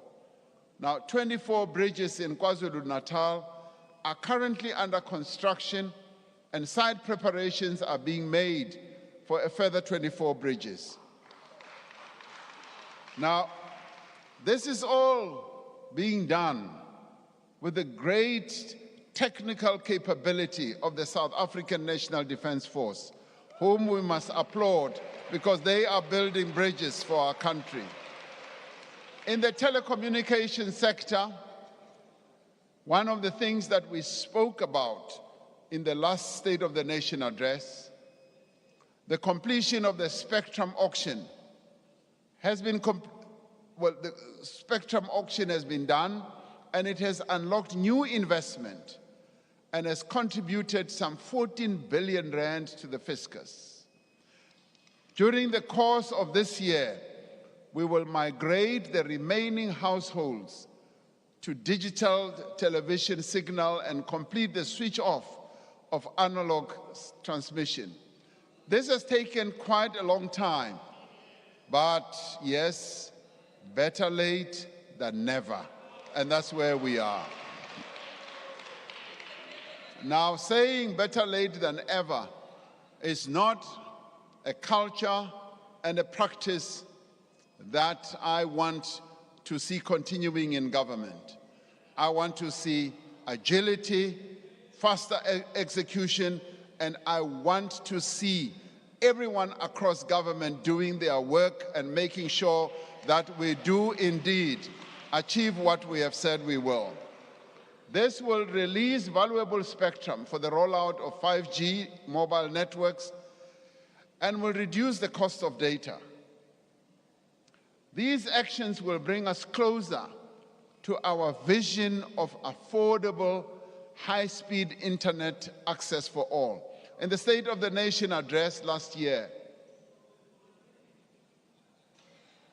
a number of my colleagues who live in the rural areas, whenever I try to call them and they don't have connectivity, they always say, because we are in the rural areas, we don't have that. Now, this initiative is going to enable even the people in our rural areas to have better connectivity like all others in the urban areas.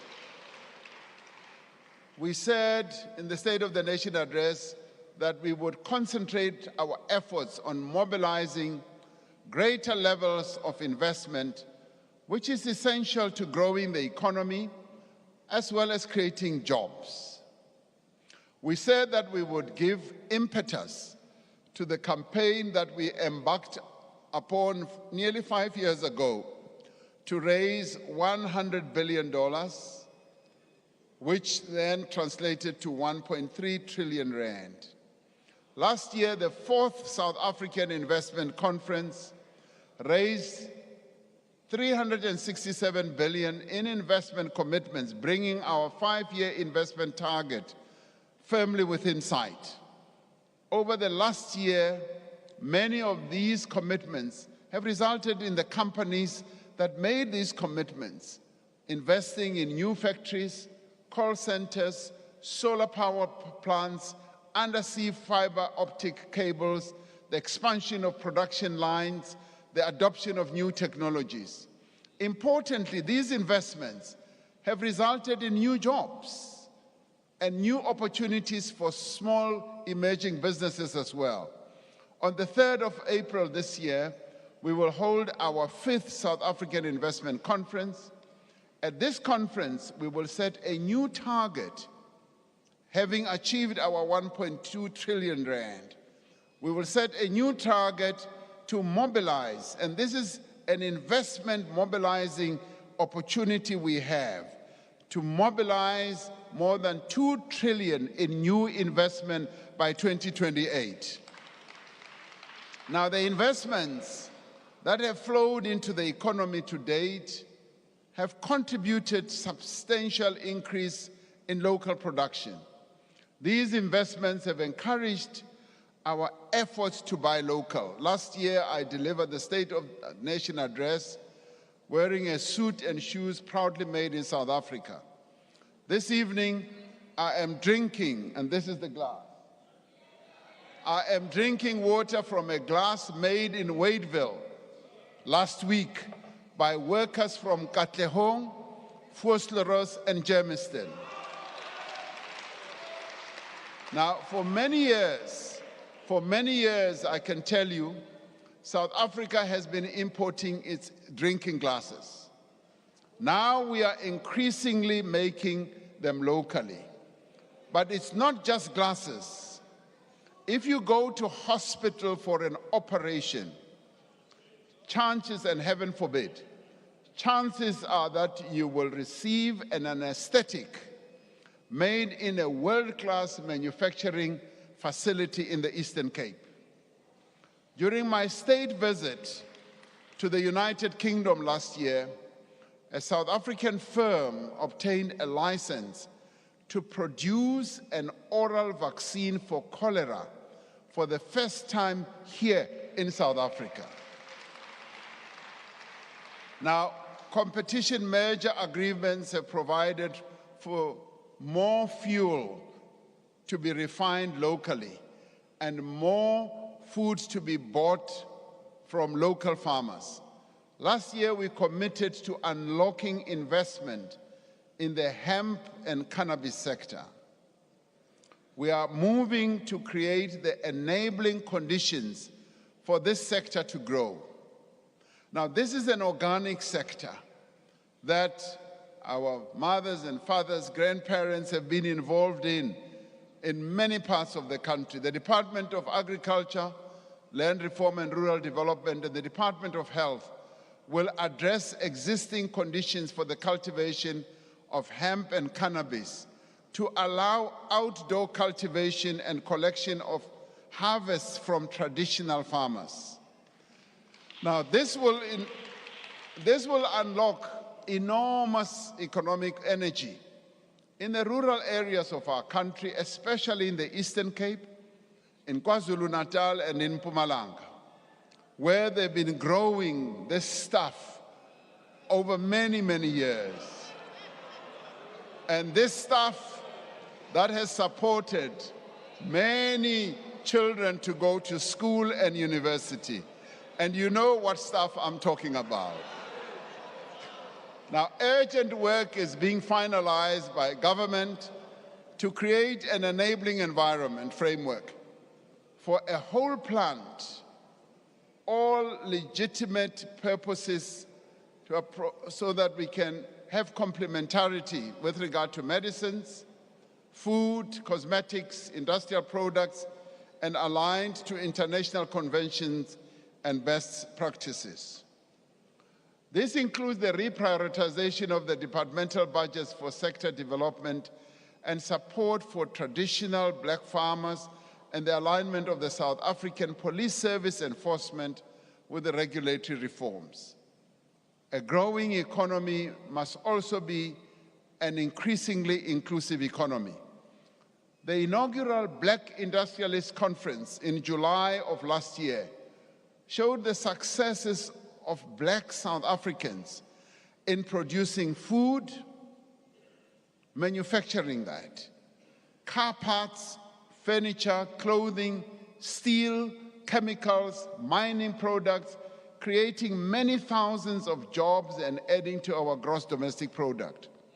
We now have almost 1,000 black industrialists participating in the Black Industrialist Program. As an example of the technological prowess of these industrialists, one of the award winners at the conference was Astrofika Technologies, a company co-founded by a black woman, Jesindaba, that provides data solutions for the operation of satellites.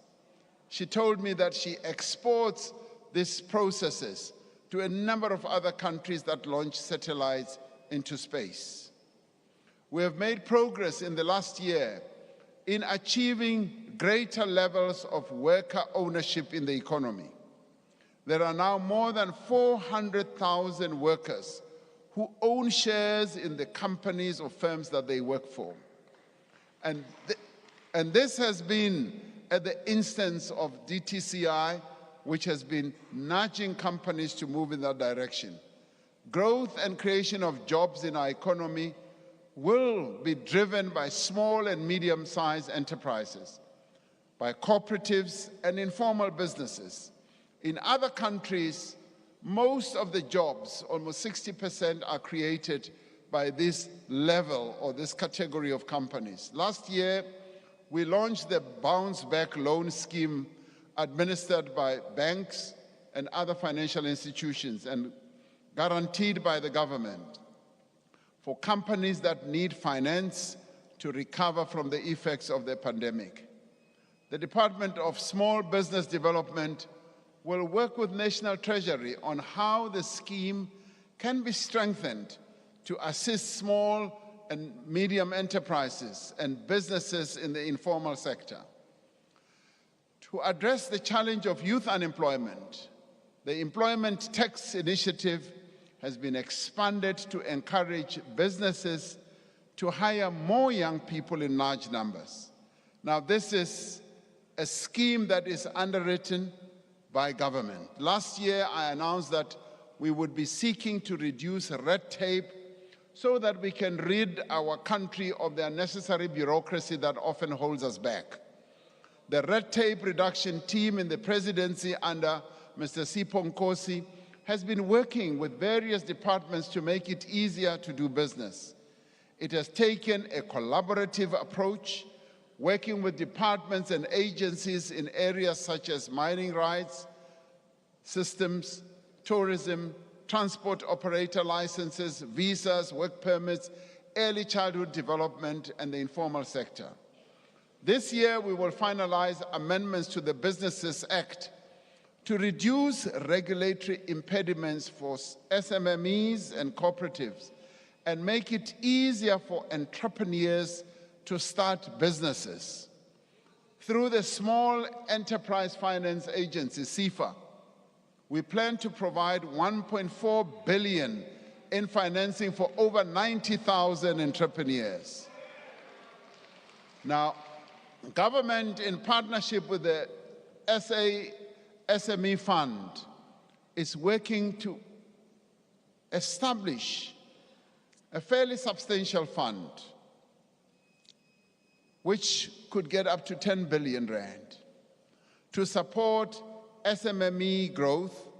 Government, through the Ministry of Finance, is looking at the possibility of providing a portion of that funding so that, yes, business should also be able to provide some 7.5 billion that will be raised from the private sector. Now, this will then provide a great fund that our small, medium enterprises will be able to tap into. Now, the good thing is here we will be working with the private sector, who are much more driven, who are much more focused, and who move faster. And together with them, we as government will then be able to have this fund set up so that we can support the creation of jobs through the small, medium enterprises. The licensing of the Post Bank will lay the foundation of the creation of a state bank that will provide services, financial services, to SMMEs, particularly to the youth, the women-owned businesses, and other underserved communities. As the National Assembly considers the Post Bank Amendment Bill, the Post Bank is reviewing its service offerings so that it can provide a viable and affordable alternative to the commercial banks. Because we always hear many of our people who need funding, as they go to commercial banks, they are always fobbed off, rejected, because they don't have collateral, because they don't have this and all that. The most effective and sustainable way to build an economy is to equip our people with skills and know-how to drive it. We have therefore been working to strengthen the link between the skills that we develop and the skills the workplace needs. This year, the National Skills Fund will provide 800 million rand to develop skills in the digital and technology sector through an innovative model that links payment for training to employment outcomes. We reiterate our call to companies. We reiterate our call also to government departments and to state-owned enterprises to remove the requirement for work experience for young people seeking entry-level positions. Now, it is often said that you must have experience, even when you are a first-time job seeker. Where will you get the experience when you have not been given an opportunity to work? And that is why we say remove that requirement. Last year, we said that we would place over 10,000 TVET college graduates in employment. We have surpassed that figure and have now set a target for 2023 to 20,000 TVET graduates to be placed in employment. The number of students entering artisan training in TVET colleges will be increased from 17,000 to 30,000 in 2023 academic year. One of the key ingredients for economic growth and competitiveness is the ability to attract skills which the economy needs. Having completed a comprehensive review of the work visa system, we will move quickly to implement the recommendations put forward. We've had a real veteran in the civil service, Mr. Mavuso Msimang, who has been focused on just doing the research and looking at the recommendations that can be put forward. Now, these include establishing a more flexible points-based system to attract skilled immigration, implementing a trusted employer scheme to make the visa process easier for large investors, and streamlining the application requirements. We will also be introducing a remote worker visa and a special dispensation for high-growth startups. While the reform program is underway, we will continue to support public and social employment to provide work to those who need it. Last year, we spoke about the value of the presidential employment stimulus in providing work and livelihood opportunities. The initiative has now created over 1 million opportunities, reaching every province and district in our country.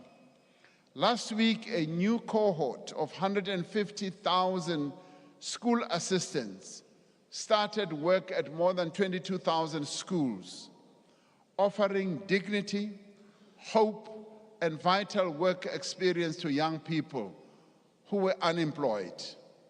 The Social Employment Fund is recruiting 50,000 participants in its next phase to undertake work for the common good, and the revitalized National Youth Service will also create a further 36,000 opportunities through non-profit and community-based organizations.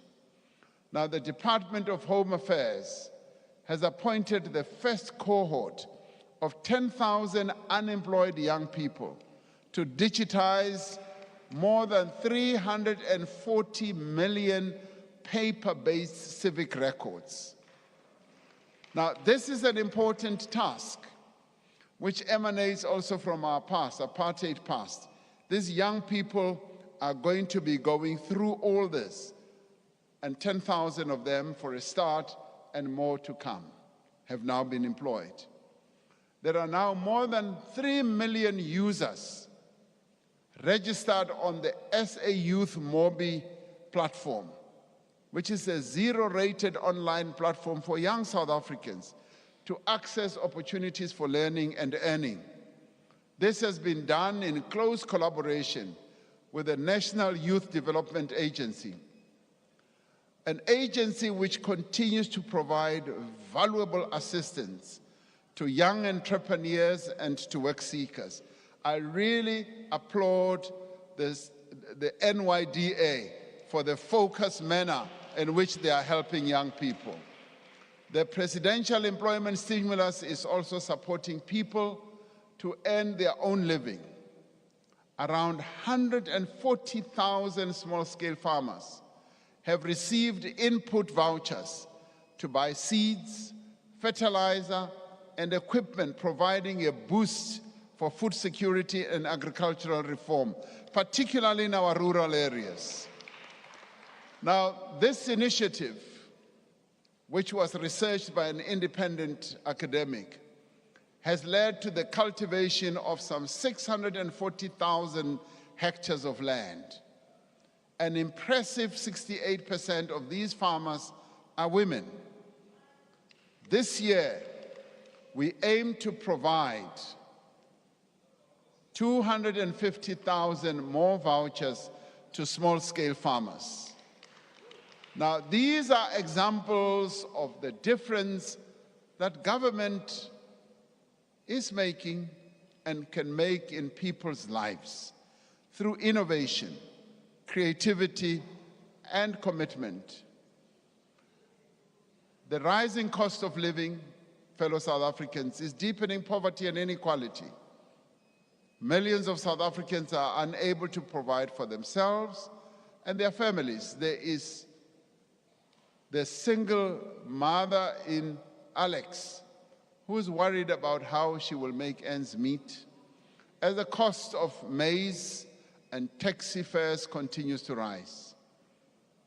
There is the factory worker in Gqeberha who now faces an uncertain future as load shedding brings the assembly line that she works in to a halt. It is the job of the state to provide a minimum level of protection below which no South African should fall. Right now in our country, there are more than 25 million people who receive some form of income or support from the state. In addition, around 2 million indigent households receive free basic water, free basic electricity, and free solid waste removal.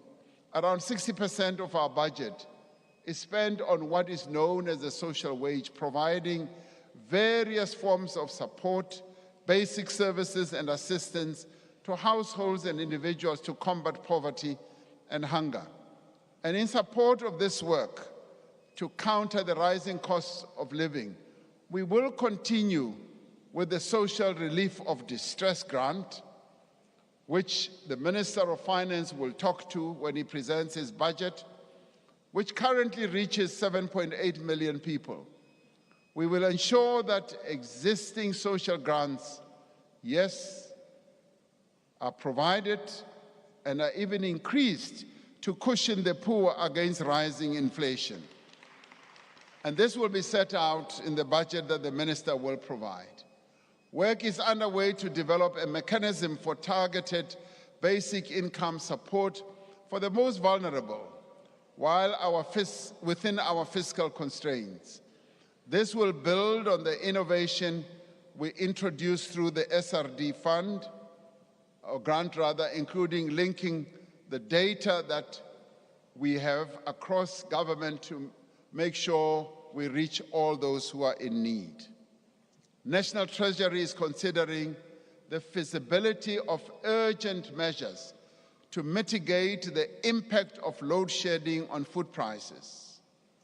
This year, we will take steps to unlock massive value for poor households by expediting the provision of title deeds for subsidized housing.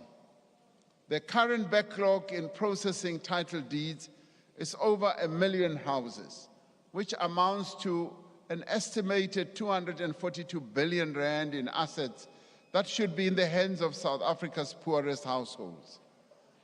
We will focus not just on eradicating this backlog, but on making the title deed system more effective and much more accessible.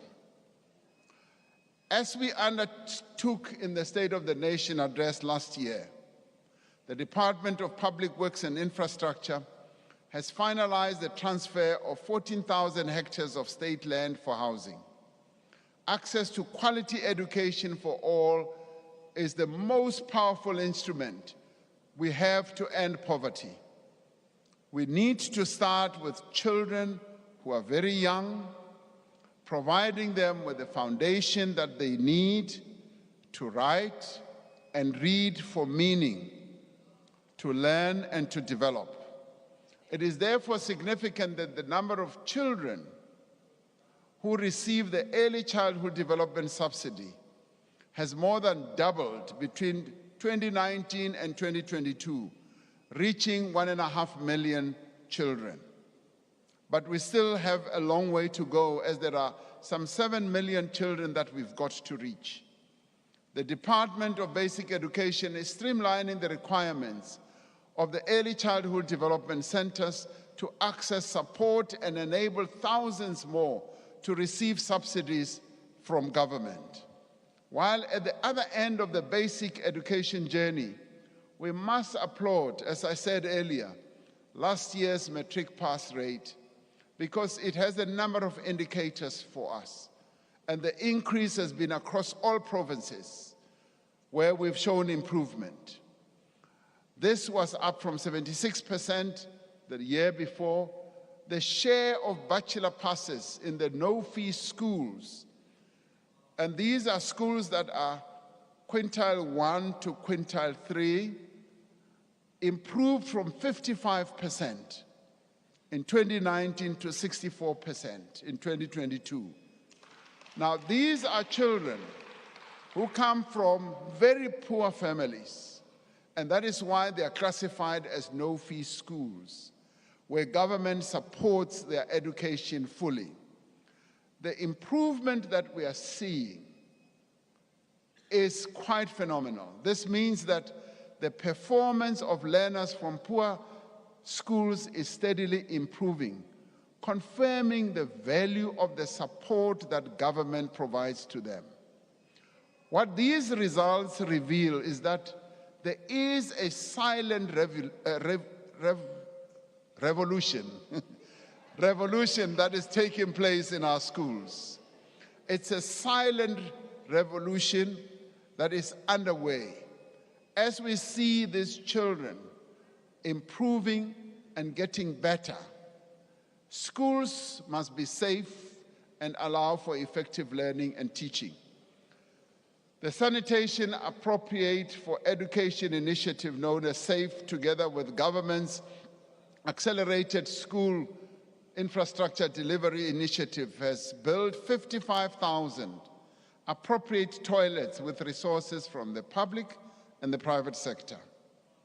To produce the skills our country needs, we are expanding the vocational education and training system through the implementation of the approved curriculum of the 3 streams model.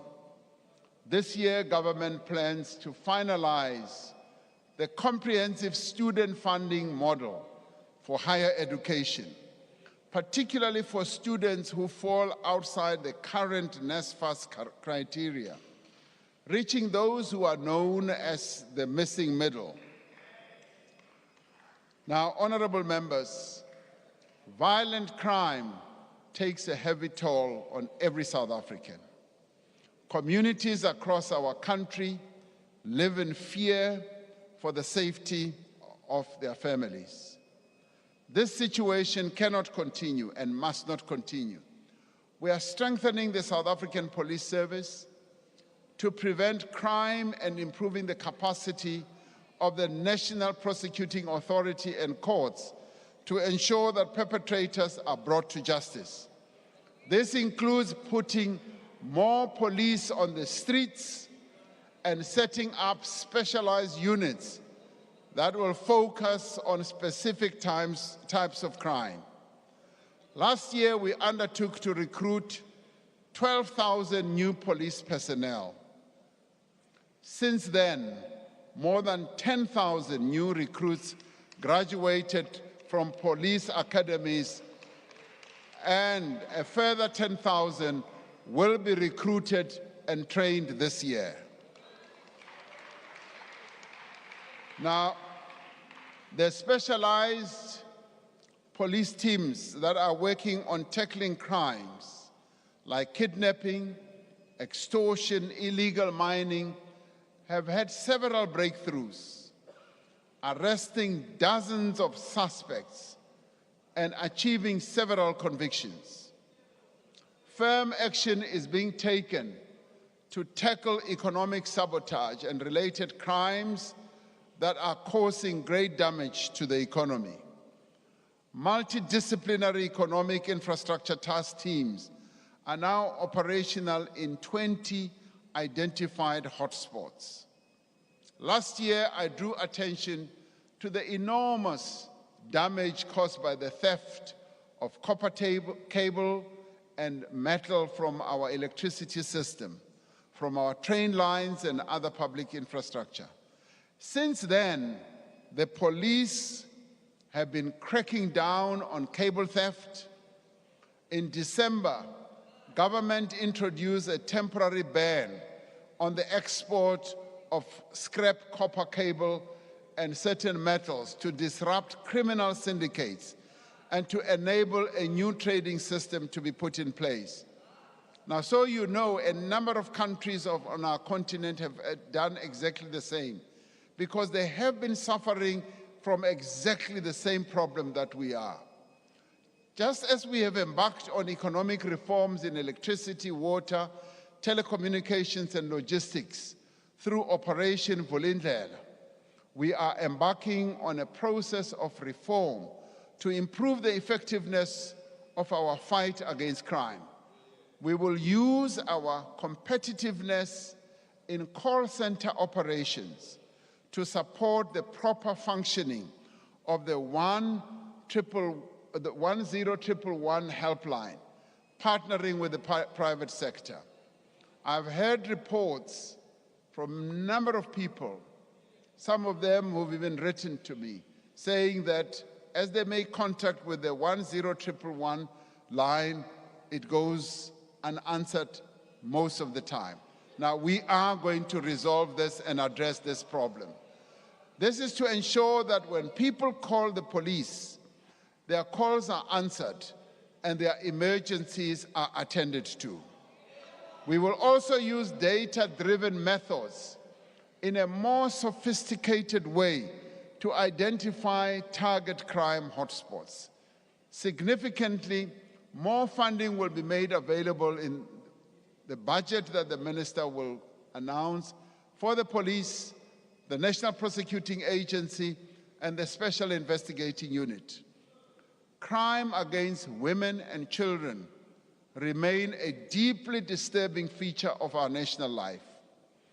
In November last year, we held a second presidential summit on gender-based violence and femicide to assess what progress we have made in implementing the National Strategic Plan, which we adopted as a comprehensive, effective, and united response to this pandemic. One of the great successes of our effort to fight gender-based violence is the extent to which social partners have rallied around the National Strategic Plan. In January last year, I signed into law 3 pieces of legislation that afford greater protection to survivors of gender-based violence and ensure that perpetrators are no longer able to use legislative loopholes to evade prosecution. We continue to improve the accessibility and functioning of sexual offences courts and expand the network of Thuthuzela care centers. A key aspect of the National Strategic Plan is the economic empowerment of the women of our country. Since announcing our determination to direct at least 40% of public procurement to women-owned businesses, we have sought to establish an enabling environment to support women entrepreneurs. We have trained more than 3,400 women-owned enterprises to prepare them to take up procurement opportunities that are available in government. Through the Women's Economic Assembly, we have seen industry associations and companies committing to industry-wide gender transformation targets. The Industrial Development Corporation has earmarked approximately 9 billion rand to invest in women-led businesses. Other entities, including the PIC and the National Empowerment Fund, have also committed to establish special purpose vehicles to support women-owned businesses. We must all play our part as individuals, as well as in institutions and leaders across society to end these crimes against women and children. Last year, I said that we would take decisive action against corruption and make a clear break with the era of state capture. The State Capture Commission, headed by Chief Justice Raymond Zondo, completed its work and submitted the final report of its report in June last year. As a country, we owe Chief Justice Zondo, together with the Commission and its staff and all those who provided testimony, a huge debt of gratitude for the extraordinary public service that they have shown. The recommendations of the Commission are being implemented according to the plan that I submitted to Parliament in October last year, so that systematic weaknesses that were identified by the Commission are addressed and state capture never takes place ever again in South Africa. The National Anti-Corruption Advisory Council, consisting of people from across society, is in place to advise on suitable mechanisms to stem corruption, including the overhaul of the institutional architecture of combating corruption. We are working to capacitate the Witness Protection Unit and will introduce amendments to the Protected Disclosures Act to strengthen protections for whistleblowers. Work is underway to improve access to the Witness Protection Program for public servants that expose maladministration, corruption, and unethical conduct. We will finalize the draft public procurement bill to address weaknesses identified by the State Capture Commission and improve efficiency, value for money, and transparency in our procurement system. Our reinvigorated law enforcement agencies are taking firm action against companies and individuals alleged to have been involved in state capture. The NPA, the investigating directorate, which I established in 2019, has taken 187 accused persons to court in 32 state capture corruption cases. Over 7 billion rand has so far been returned to the state from state capture cases.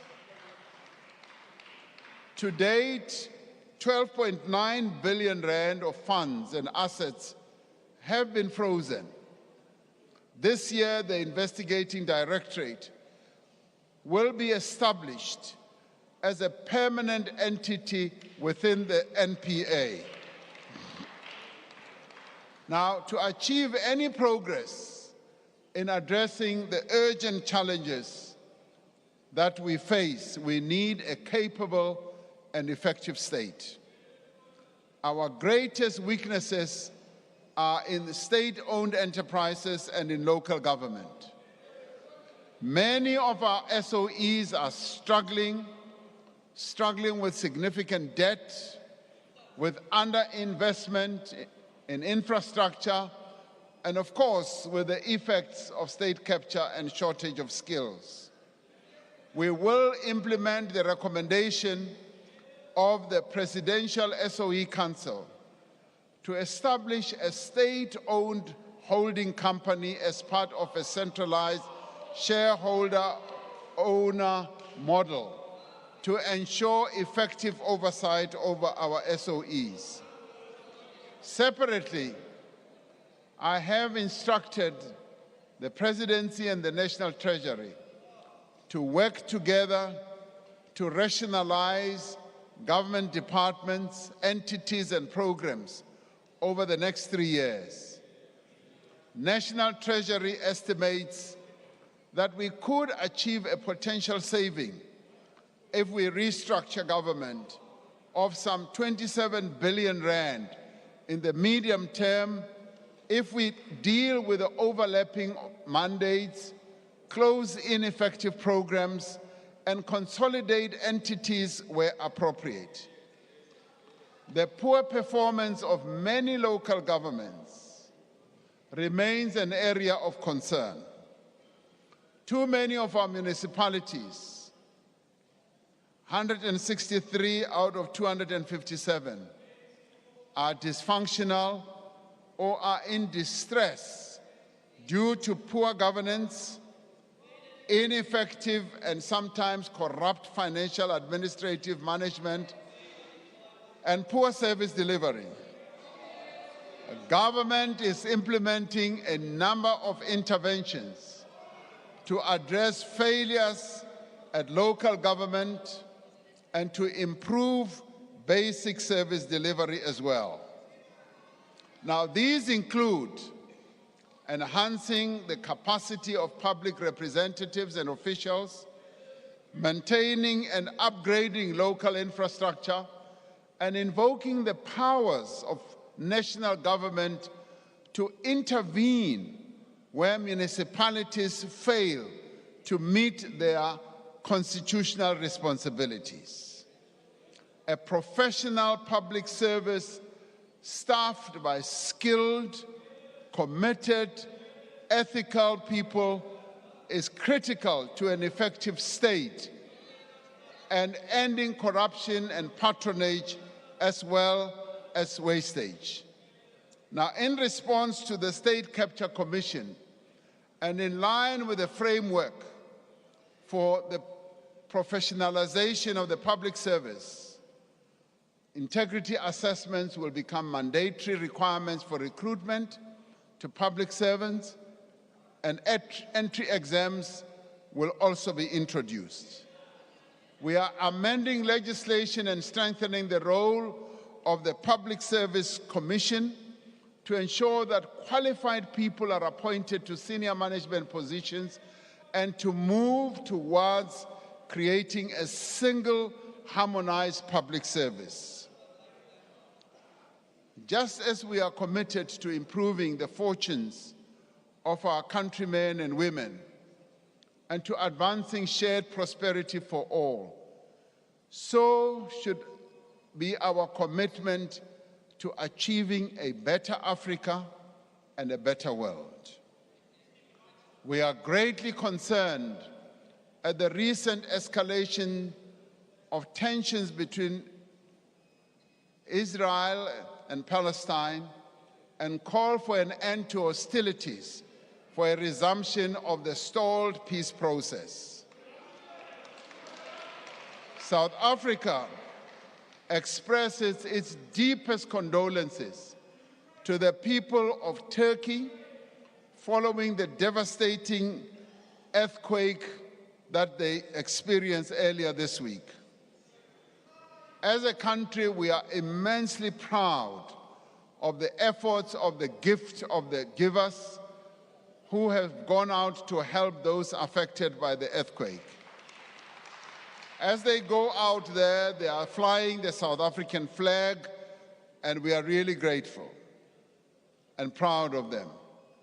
We remain deeply concerned about the ongoing Russia-Ukraine conflict and urge all parties to that conflict to cease hostilities and seek a peaceful solution through dialogue. South Africa's fortunes are inextricably linked to those of our continent and also to the Southern African Development Community in particular.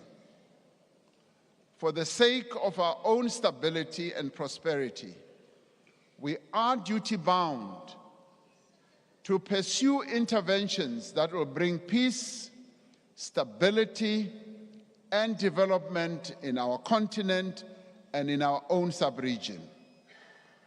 We will continue to get involved in the peace efforts that we need to get involved in. We will continue to expand trade and investment opportunities with our global trade partners and will look to attract investment and financing to South Africa through our participation in multilateral forums such as the G20, which we will host in 2025. This year, South Africa assumes the chairship of BRICS, Our focus will be on collaboration, on sustainable development, the just energy transition and industrialization, and implementation of the African Continental Free Trade Area. South Africa, together with our neighbors in the Southern African Customs Union, will soon finalize our industrial offering on the African Continental Free Trade Areas so that we can start trading. Once fully operationalized, the Continental Free Trade will provide an unprecedented opportunity with regard to economic integration, with regard to growing national economies, and will open up new frontiers and markets for our South African companies. Fellow South Africans, as I conclude, a nation's true character is revealed in times of crisis. A nation is defined by its people, but more importantly, how its people meet the gravest of difficulties. Whether they work together and confront their challenges as one, united by a common purpose, or whether they surrender to the problems before them. That is what defines a nation.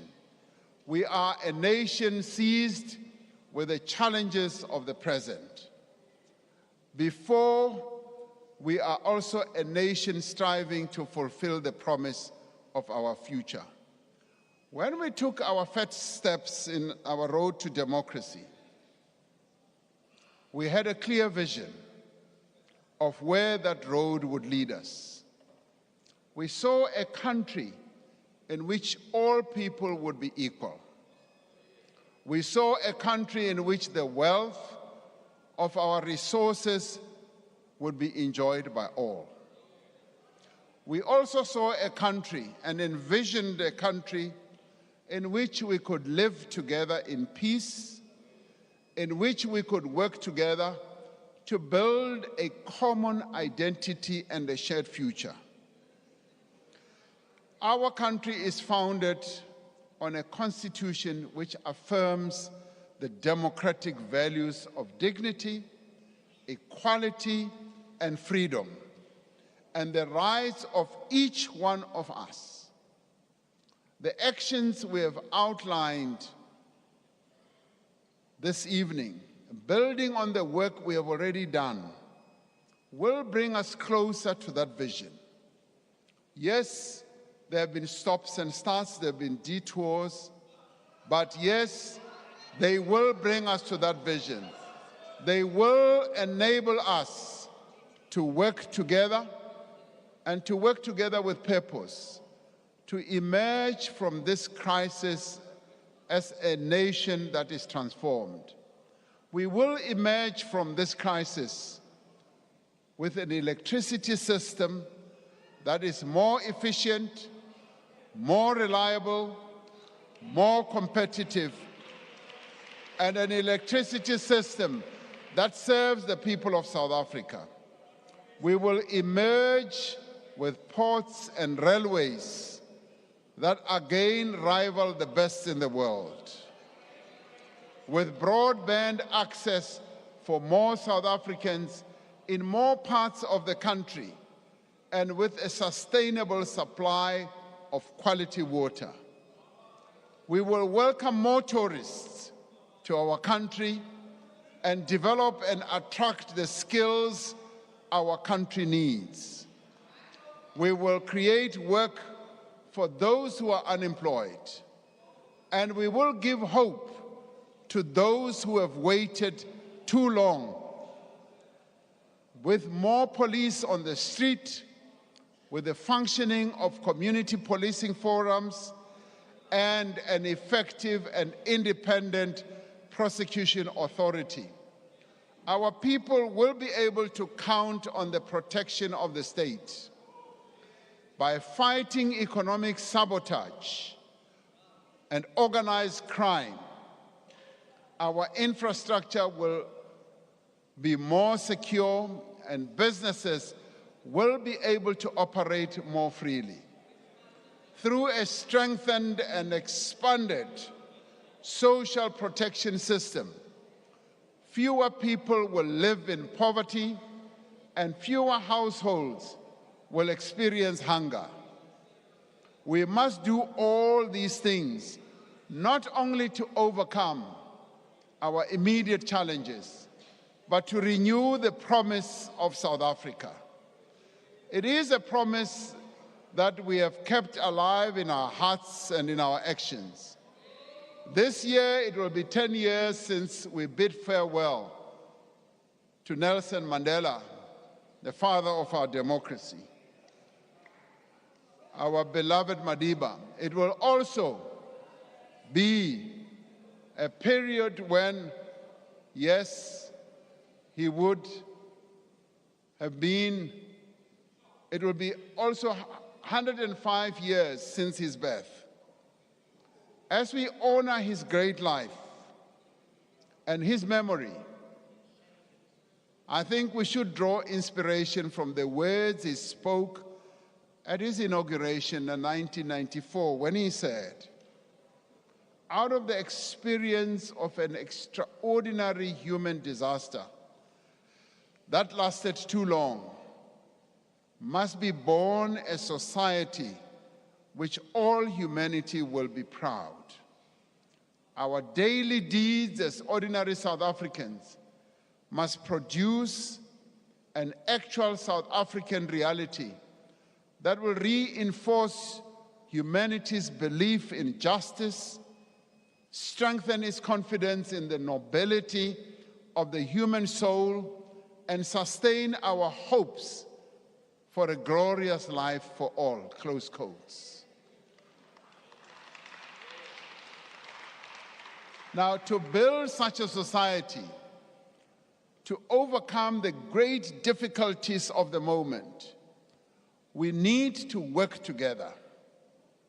And we need to work together and leave no one behind. And we need to stay the course.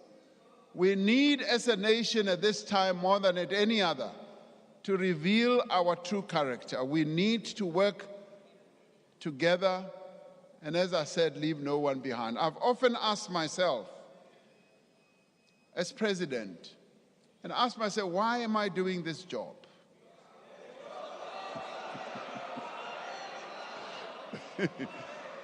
I've often asked myself that.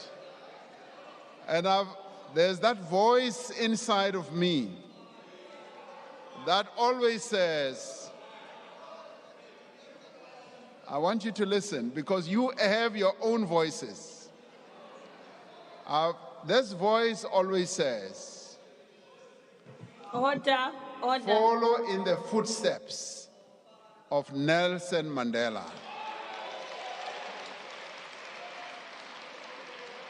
Because he made great sacrifices.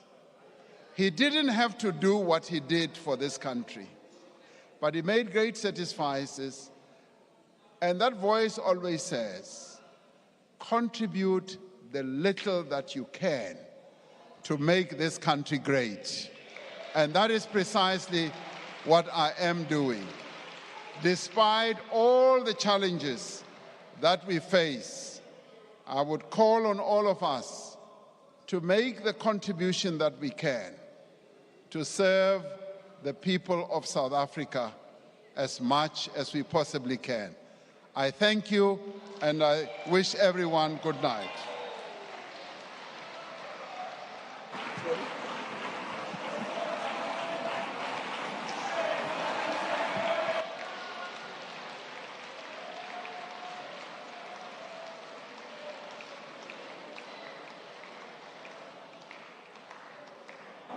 I thank you, Mr. President.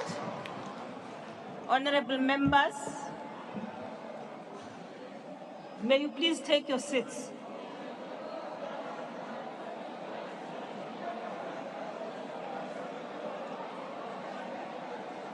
Take your seat, honorable member at the back there. Please take your seat. Thank you very much. Thank you, Mr. President. Honorable members, earlier on, Honorable Steenhuisen raised a point of privilege about the presence of security forces on the floor of the House without the permission of the presiding officers.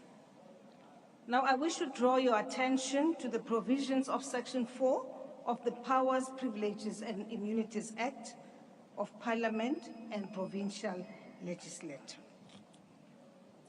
which states that in the event of violence or a reasonable prospect of violence or serious disruption ensuing in the chamber as a result of a member's resistance to removal, the presiding officer may suspend proceedings, and members of the security services may be called upon by the Speaker or the Chairperson of the Council to assist with the removal of members from the chamber and the precincts of Parliament forthwith in terms of Section 4.1 of the Powers, Privileges and Immunities Act. Now, it also, in addition, honorable members, states that the security services may intervene directly anywhere in the precinct in terms of Section 4.2 of the Act, where there is immediate danger to the life or safety of any person or damage to any property. I thought that I should provide that context to you. We don't know what will happen beyond this, but it is important. Hold on, please. Honorable members. Honorable member. Asimamelanen, because beyond this, people will run to court and will say that the rules were not followed. I'm stating this deliberately. I am providing a context to it. However, I am not engaging or discussing with Honorable Steenhuisen at this point on the matter. I just want it to be recorded that the basis on which I suspended the House and allowed for the security services to enter when it was required for them to do so is this, on this one. So, honorable members, on that note, I hand over to Honorable. Order. It applies to everybody. Order. Honorable Mason. No, thank you very much, honorable members. I now take this opportunity to thank the Honorable President for his address. Please allow me also to acknowledge that amongst us today, we have the Speaker of Malawi, who's also the chair of the CPA Africa region, Excellency Catherine Kotani Hara. We also have the Azerbaijan Speaker of Assembly and the chair of the non-aligned movement, Her Excellency Sahira Kafanova. We also have the Speaker of Parliament of the Ivory Coast, Cote d'Ivoire, His Excellency Adam Bichogo. Of course, as mentioned by the President, we also have the President of the Pan-African Parliament, His Excellency Chief Charumbira Fortune Zephaniah.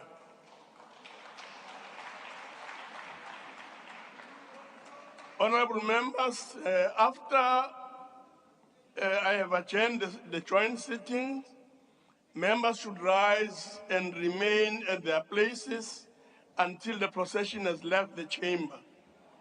The guests in the gallery should remain seated until the judiciary has left and the ushers have indicated that the doors are open.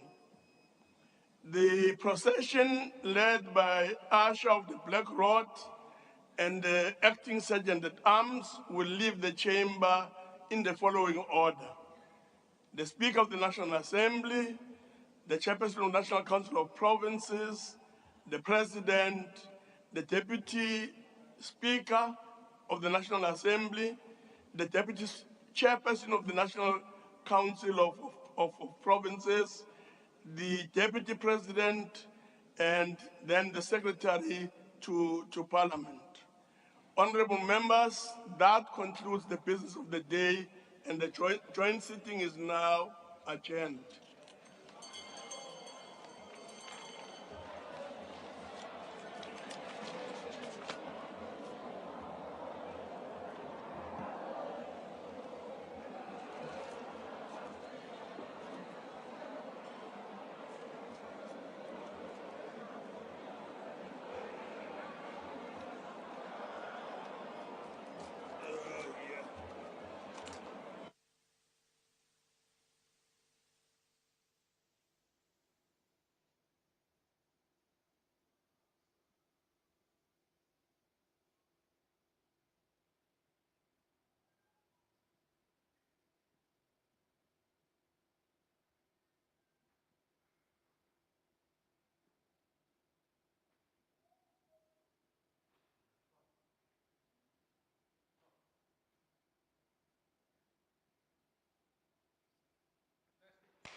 Viewers, as you can see, the proceedings of the House have just been concluded. The House has just been adjourned. The presiding officers are of course, making their way out of the hall, of the Cape Town City Hall, after the President has just delivered his 6th State of the Nation